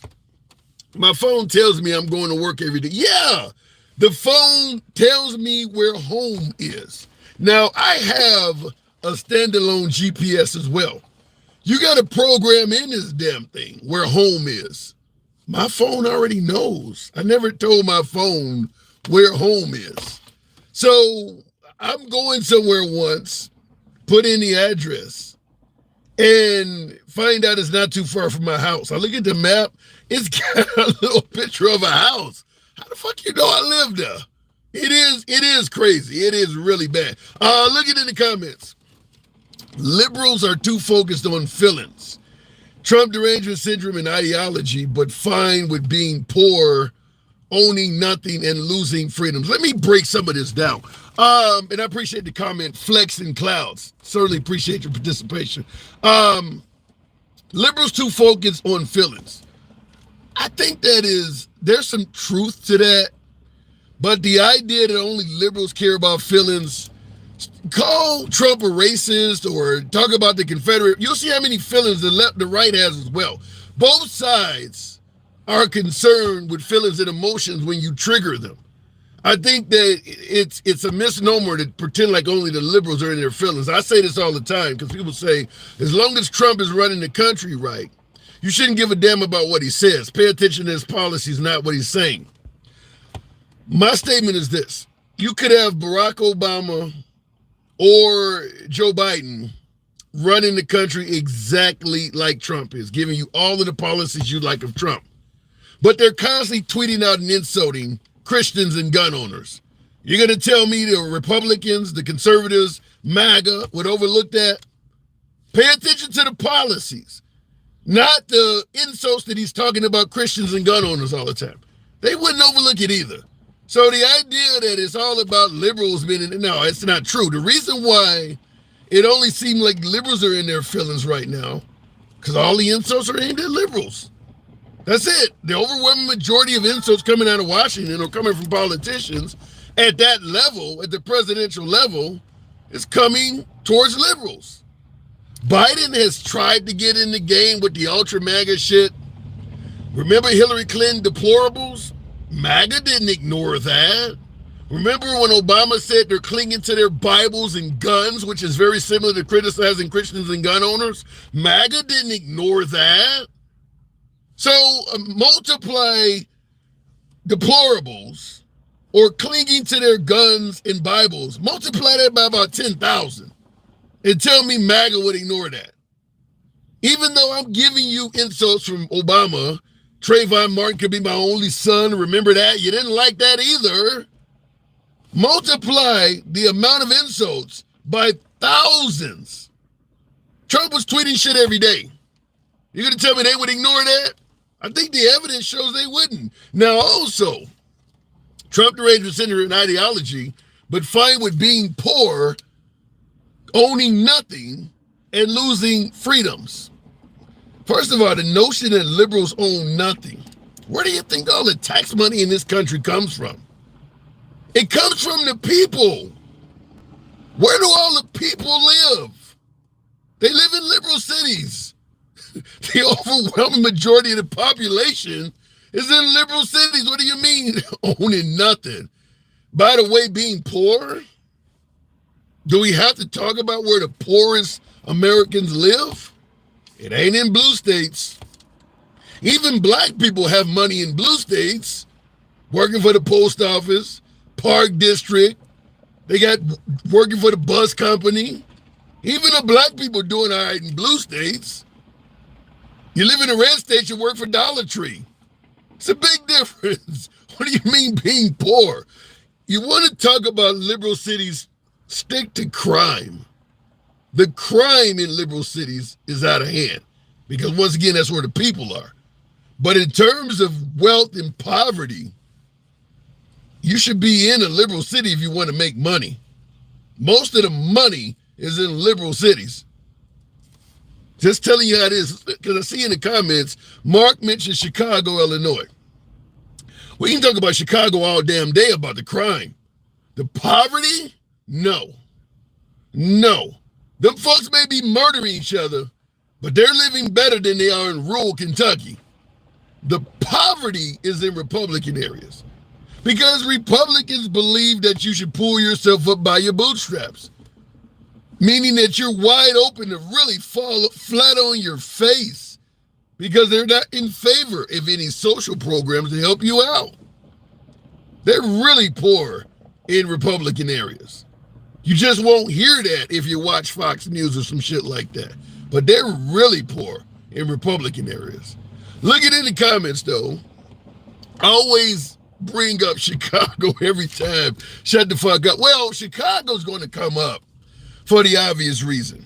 It started during the Obama era. Obama's from Chicago. And the governor of Illinois has been liberal for a long time, even back when Blagojevich, who Trump recently pardoned, but Blagojevich, all of the governors in Illinois has been liberal for quite a while. So you got a liberal governor. Chicago has had a liberal mayor my entire life. I can go back to the Dalys, the Jane Byrne. I grew up, born and raised in Chicago, so I know the Chicago mayors. All of them have been liberal. So Chicago gets attacked because it is a bastion of Democrat liberalism. So it's going to get, by the way, you hear Chicago is crime rate, worst city. No, Memphis, St. Louis, Gary, Indiana, Baton Rouge, all of these towns have a murder rate that's worse than Chicago several years running. Per capita, the murder rate is worse in those places. But they're not a sea of liberalism. You can get a gun in Memphis easier than Chicago, so they can't bitch about the Second Amendment stuff. It's a Republican state, so they can't bitch about all the liberalism. But fact is, there's a lot of cities in Republican states that are higher in crime than Chicago, and they don't talk about them. They stick to Chicago because it's where all the liberals are. Look at in the comments. Trump was golfing every other day. Every other day, I don't know about that. Just want to let you know I enjoy watching your stuff here in Houston, Texas. Thank you, George Ruffield. Got family in Houston. Thank you. Just go Google it, guys. I did. I am laughing. Republican-controlled areas are definitely more well off. And a lot of poverty is from urban development to put project structures in the rural areas. Republican-controlled areas are definitely more well off. West Virginia, Kentucky, as I mentioned, rural Louisiana, rural Alabama, rural Georgia, well off, huh? Really? Okay, all right. Golfing, yet getting work done. Big cities are Democrat because they are corrupt. It's easier to form corruption in big cities where it's difficult to track money, whereas in smaller places, it's harder to do this. Craig Halpin, there's some validity to what you're saying, depending on what part of corruption you want to talk about. For instance, some of the corruption in terms of mishandling money and mafia schemes, yeah, it's easier to do that in a big city. Racism, where the sheriff is in on it too, sundown towns, that shit happens in small towns. That's corruption. We don't talk about that. We pretend like that never happened. We pretend like it damn sure ain't happening now. But corruption in small towns is real. It is actually real. We just don't want to talk about that. But there are some places that people like me might not want to really want to go to. And I tell you that being an over-the-road driver, talk to some of the minority truck drivers, because I didn't believe it when I first got into over-the-road driving. I started doing my lives 3-4 years ago. Not only do they say this shit happens, they name cities. They actually give you cities that it is not safe to go to. Not talking about 1904, 1964. We're talking about right now. That's corruption. That is corruption. So understand it ain't just happening in big cities. It's just a different type of corruption. Look at it in the comments. Hillary Clinton was denying the election since 2016, so maybe she's to blame for January 6th. Huh? That makes absolutely no sense. Well, put it this way. If Hillary Clinton is, because I always like to give folks, when they make statements, let's play it from your side of the field. If Hillary Clinton is to blame for January 6th, then go ahead and give her an applause, because Trump said it's a good day. Trump said January 6th was a love fest. So give Hillary Clinton credit for giving you a good day. Maybe she did the right thing. Hillary 2024, can you say it with me? Going back to the box, we'll keep it moving with Moo, the tuxedo cat. Good afternoon, Moo. Hillary comment is ignorant. Wait, listen, I know, but I had to calculate. Moo, so what say you? You've been listening in. I mean, so January 6th, right? So Chesborough, right? He caught one conspiracy charge. He did a plea deal because he's guilty of conspiracy to submit paperwork with fake electors on it. So I guess it's all made up, right? It never happened. You know, if you talk to half of your guests, right? You know, you can't listen. It's so hard to even keep track of all their fucking lies at this point, man. I really like my head just spins half the time. Like when I hear the people on here talk, you know. Like Wolf, for example, right? He's the kind of guy who would say to a teacher that they're a groomer, right? And then a month later, he would complain to the school board that they need to arm the groomer because he needs to protect their kids, right? That's the kind of guy, that's the kind of people that you're dealing with right now. Like, there are no good faith arguments anymore. It's all bullshit. It's all conspiracy theories, right? It's all I believe and I think. Well, I don't think it's true. Well, I believe it's not true. Bro, I've never come on here in my feelings with you ever. And I talk about policy more than any of your guests I see up here ever, my dude, ever. Well, there are a lot of people operating from what you're saying from a standpoint of how they feel about things as opposed to what they are. And I'll agree with you when it comes to January 6th, the effort to defend what happened, it is so backwards that you can literally take what people were saying in defense and then make that, because like I said, if Ray Epps led the charge, then you have to explain why they listened to a guy they never met. I mean, even if you take what they say as the truth, it still don't make sense. So you know, like people are forgetting that you have eyeballs at this minute, right? Like you have eyes and they still see things that actually happened, right? You don't need to listen to what someone just tells you, right? Because when you see someone like Ashley Babbitt get unalived by her own group and then Trump has no reaction to that, right? Like he doesn't care. He doesn't do anything for her, right? He doesn't give a damn. He sits there and he keeps watching and he keeps hoping that you guys will manage to get to the vice president so you can bring him out to the gallows that you built outside the Capitol so that you can swing him from a rope, right? That was your mission. So you believe Trump, you do believe Trump wanted Mike Pence to perish that day? I don't think. So listen, Trump has no core, my dude. So if whether Mike Pence perishes or not, Trump didn't probably care one way or the other. So long as Mike Pence overturned the votes, that was really what Trump wanted Pence for. Whether he lived or not after that, I'm sure Trump could give a crap less, to be honest with you. Wow. Is he really that bad?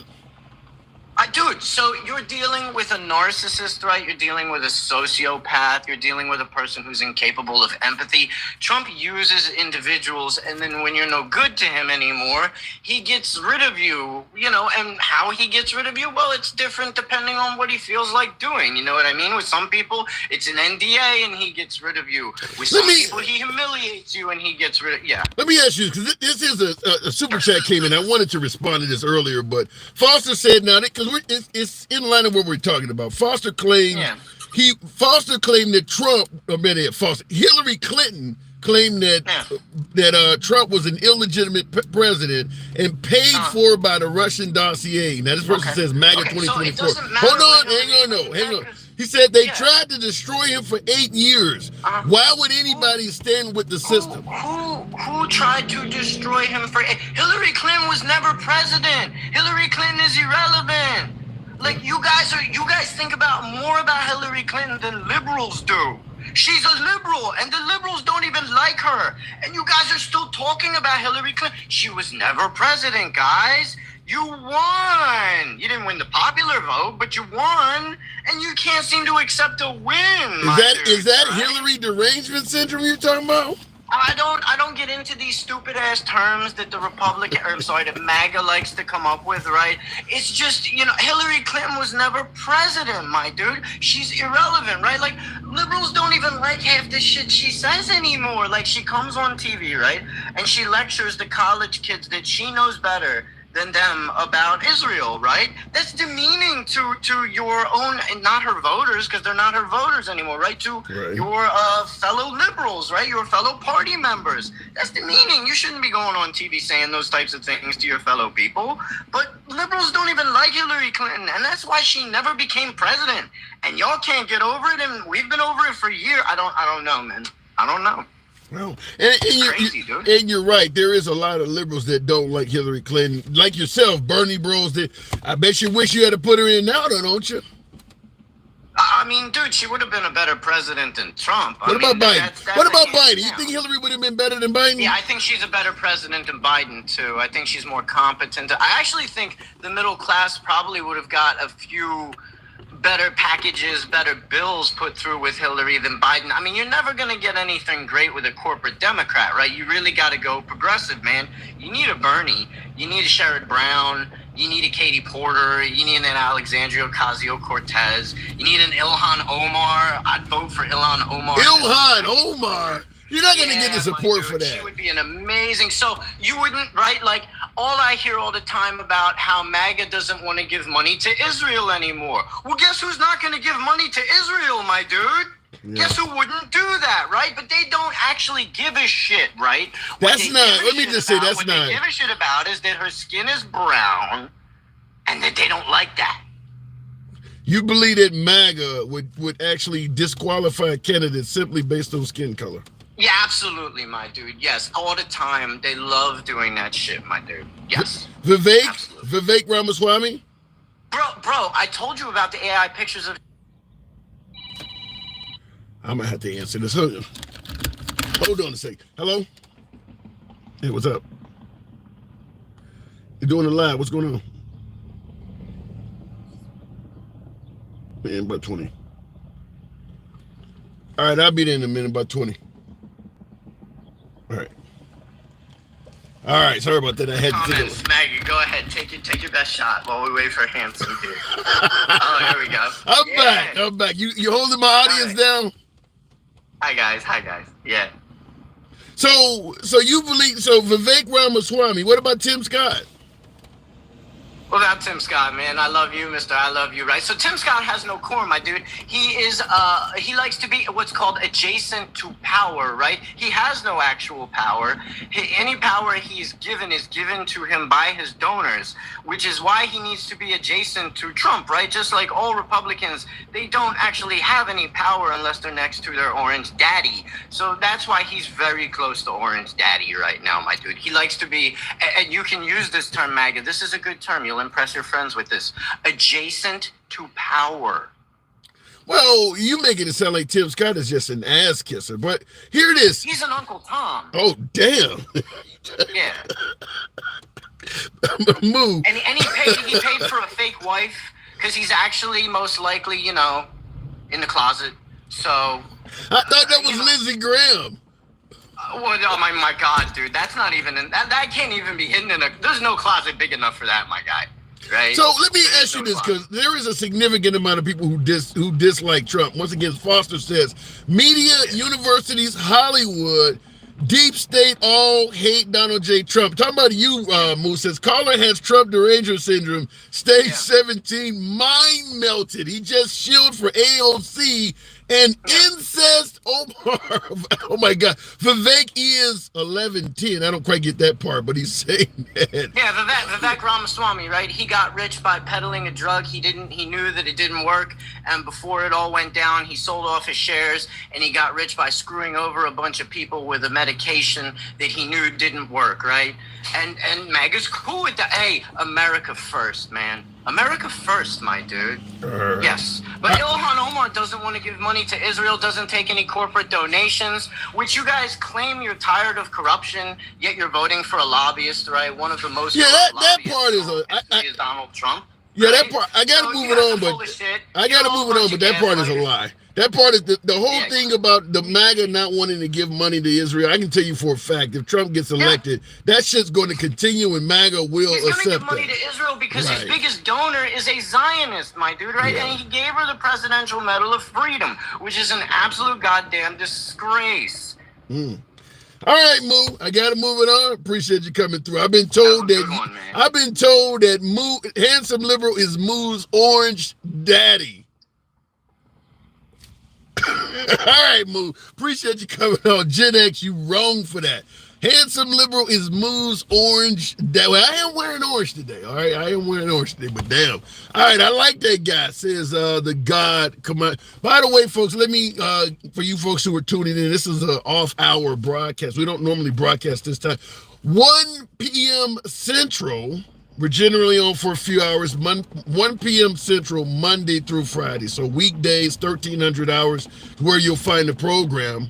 We don't block, ban, or censor anyone. So understand, you're going to hear commentary that you don't like. You're going to hear shit that you do like. We go left of Bernie Sanders from having dinner with QAnon. You don't have to agree with anyone in the comment section. You don't have to agree with the damn host. Nobody is getting blocked, banned, or censored here. We've been doing this for 3 years. We make it work. So if you enjoy that type of dialogue, feel free to follow the program on TikTok, a subscription on YouTube, if you will. That is how the program is ran. Not a lot of programs believe in letting everybody speak. It's generally one, you got a bunch of MAGA talking about how dumb liberals are. You got a bunch of liberals that are hating on Trump. But generally, you usually have one side or the other, which makes it a little challenging here. But we try to make it work. That is what we need, brother. Thank you, Torrance. Appreciate that. I respect you for your content and your patience, my man. Sincerely, thank you. Appreciate that, Jeremy Norwood. And absolutely, you are the only liberal I enjoy listening to. Rascuda, I can live with that. Thank you. Appreciate you coming in. Appreciate your support. I'm impressed. You don't get reported. Shit, it happens. There's always the name. Thank you for that graphic. I'm gonna have a hard time with your name because it's so damn long, but thank you for that. There's no place like home. Thank you. Appreciate that graphic. Going back to the box. Continuing on with S. Friday, one of my subscribers. Appreciate that. S. Friday, good afternoon. Better yet, good evening now. We're a little bit late this evening, but good evening. Trying to make Trump more likable. Asking what would be the recommendation to do so. Liberals are going to take over the Republican Party. That ain't going to happen. User 6, that's not going to. What's going to happen likely? Well, I think what has already happened is Trump is taking over the Republican Party. The current Republican Party is like in third place. It's MAGA or Democrats, whichever one is leading your local polls. But it's either MAGA, the Democrats, and then the Republicans is behind that. I mean, how many true blue Republicans are there out there now? If you don't stand behind Trump lockstep, your whole career as a Republican is in jeopardy. I mean, I bring up Liz Cheney all the time. She could have rode off into the sunset as a conservative representative for the rest of her life, damn near. She could have been just like the Pelosi's and Mitch McConnell's and the Chuck Schumers. Her only fault was criticizing Trump. That is it. Liz Cheney was a highly respected Republican politician on January 5th. That's Trump's whole term out of the way. She was still highly respected. January 6th, she turned into a rhino. It is that simple. She turned into a rhino on January 6th. And the rest of them that spoke ill of President Trump, everybody from Mitch McConnell to Senator McCarthy to Lindsey Graham talking about shooting protesters, the January 6th protesters in the head, he did say that, all of them would have become rhinos if they didn't change their tune. All of them now have a different message about what happened on January 6th than they had on January 6th. They all changed their tune. The ones who did not, they're rhinos now. Or they're gone. Now see the comments, Snowbird says, the hell was that?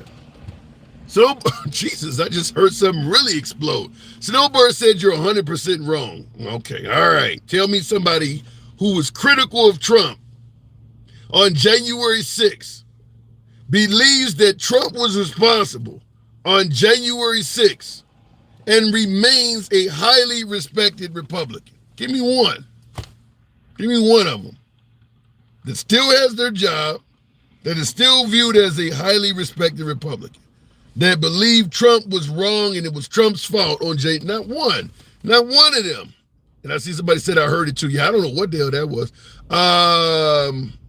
It was more than shots. Whatever that was that went off is either a truck blowout or somebody using M80 or some shit. Read Project 2025. Heard of that? Let me go back to the box. Not one.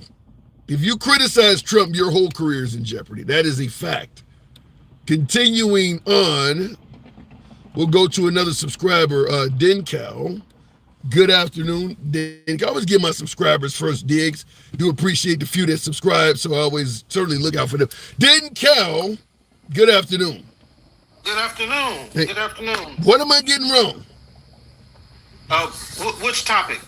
Well, we're talking about the earlier topic was how can you make Trump more likable? If you were put on the Trump PR team and you were a direct advisor to the president, knowing that there are minorities that don't favor him, some women are upset, what advice would you give the Trump campaign to make him more likable?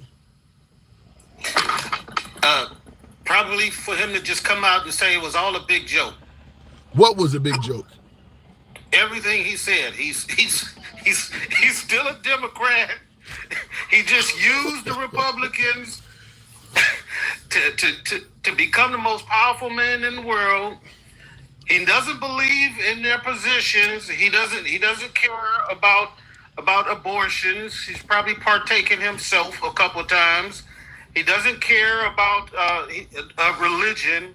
He doesn't go to church. He doesn't know what a church. He doesn't know anything out of the Bible. So it's just all a big grift. It was all. If he just come out there and say that and say, now it's time to get down to work, he could probably get a whole bunch of more Democrats back on his side. But then that makes the Democrats look corrupt as hell. If he comes out and admits I've been grifting everybody and all of a sudden the Democrats start liking him, you're basically saying Democrats appreciate grifters. Well, I mean, what did the Republicans do? The man has been a Democrat his whole life. Yeah. He changes, 8, 9 years ago, and now he's born again. He's the best thing since sliced bread. He's never done anything wrong. Everybody who's talking about him. And what people don't understand about him, there's this impression that he was such this beloved guy by the African-American, community back in the day, which is far from the truth. I don't know. You got rappers making songs. I mean, was he really hated that much? Well, the rappers, unfortunately, the young black community, as far as rappers, they viewed him as the standard for success. It had nothing to do with whether he was racist or not. They just see, these, his name across the buildings, and he's walking around. He's got golden toilets. They view that as success. So that's what they were talking about, not about his personality, not whether he was a good person. What happened with him was after those cases he had with the Department of Justice, where he denied black people access to his apartments. Yeah, I heard about that. Once he did that, they came to a oh my goodness, I forgot the name of it. It's called a consent decree.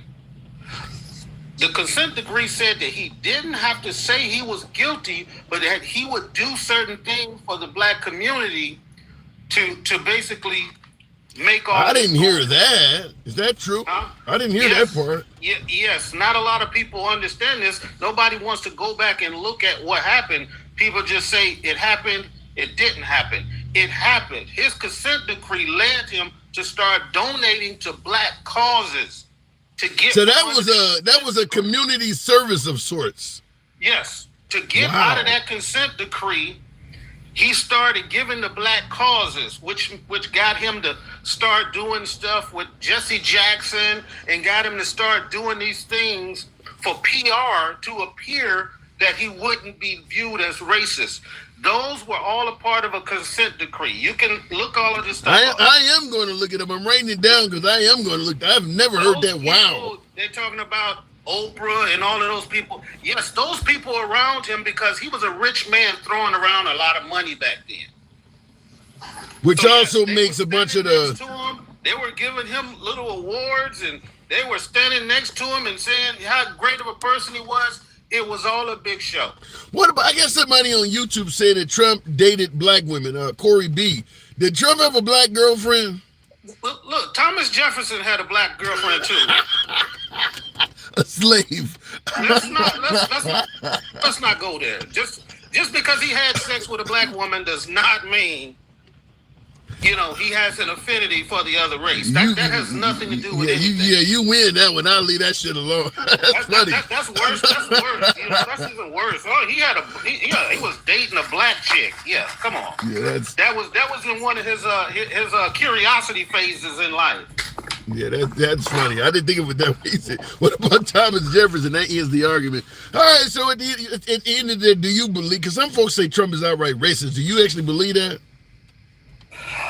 I believe that he has, I believe that, yes, I would have to say, I mean, it's difficult because you can't see what's in a person's head.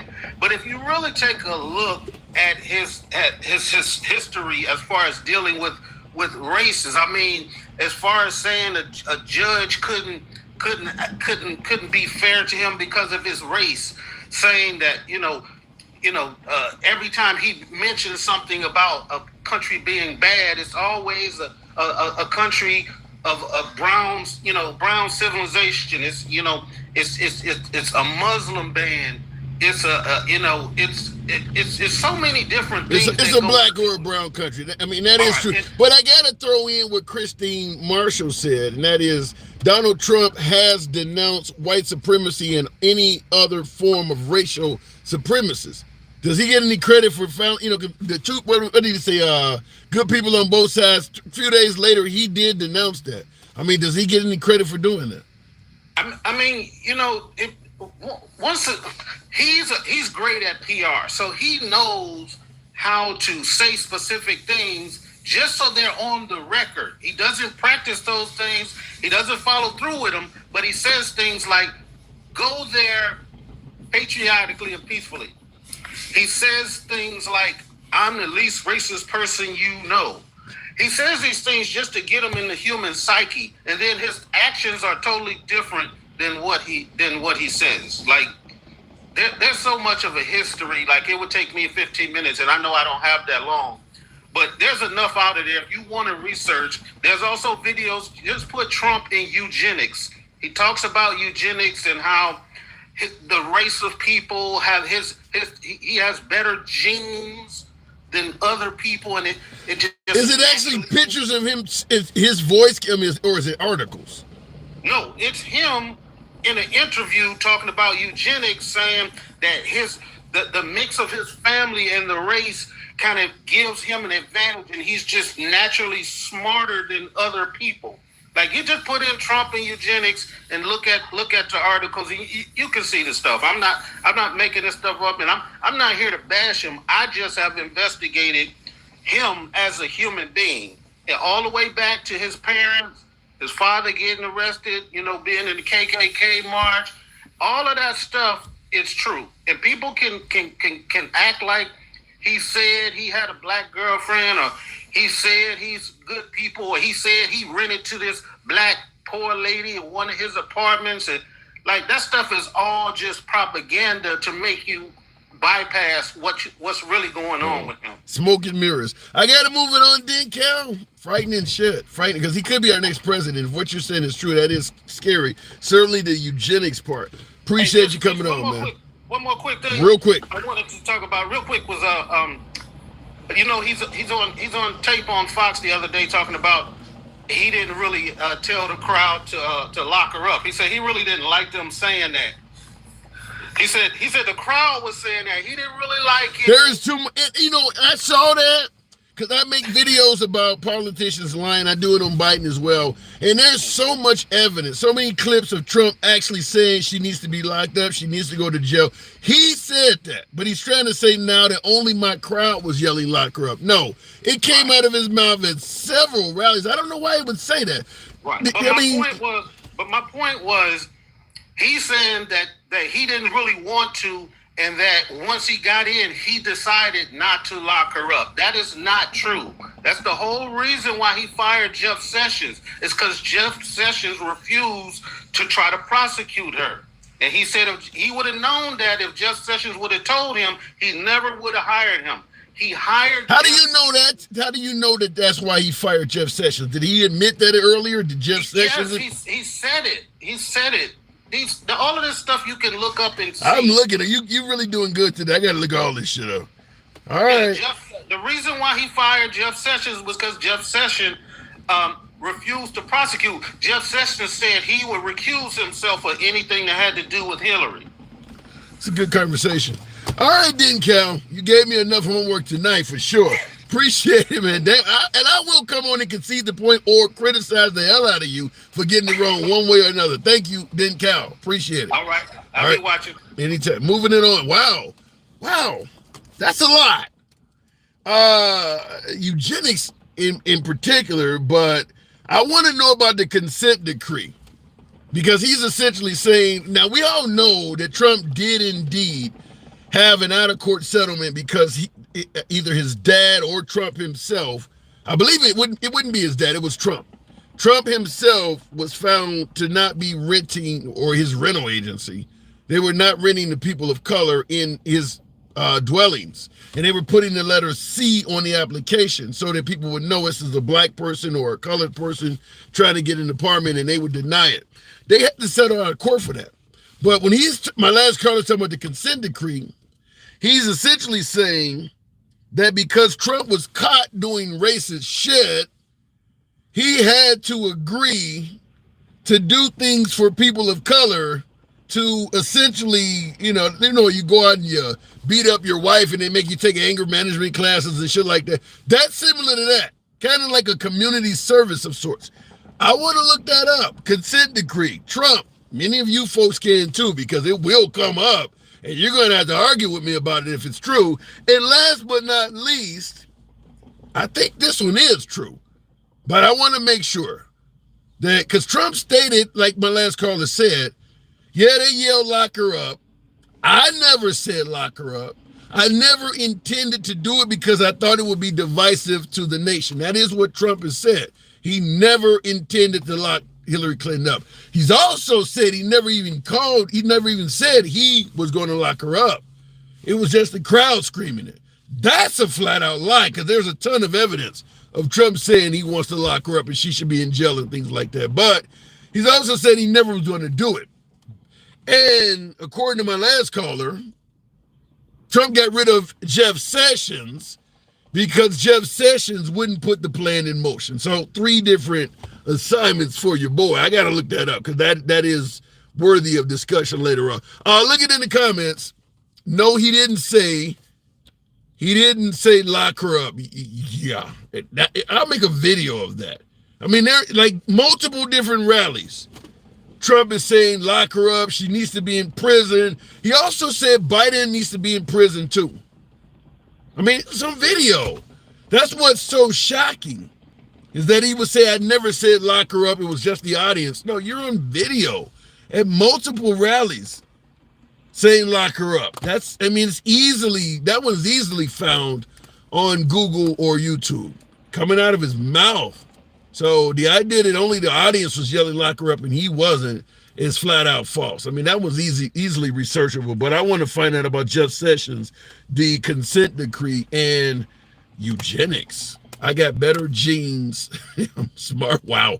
Anyway, it is your boy Tim, the handsome liberal. I appreciate the 48,000 likes. 1 p.m. Central, 1,300 hours, Monday through Friday. Weekdays is when we're here. Follow the program. For you YouTubers, subscribe to the program. Until then, I'll see you tomorrow. For my YouTube audience, thank you very much as well for your participation. Always certainly want to give out my thanks and gratitude for that. Nevertheless, I'll see you tomorrow.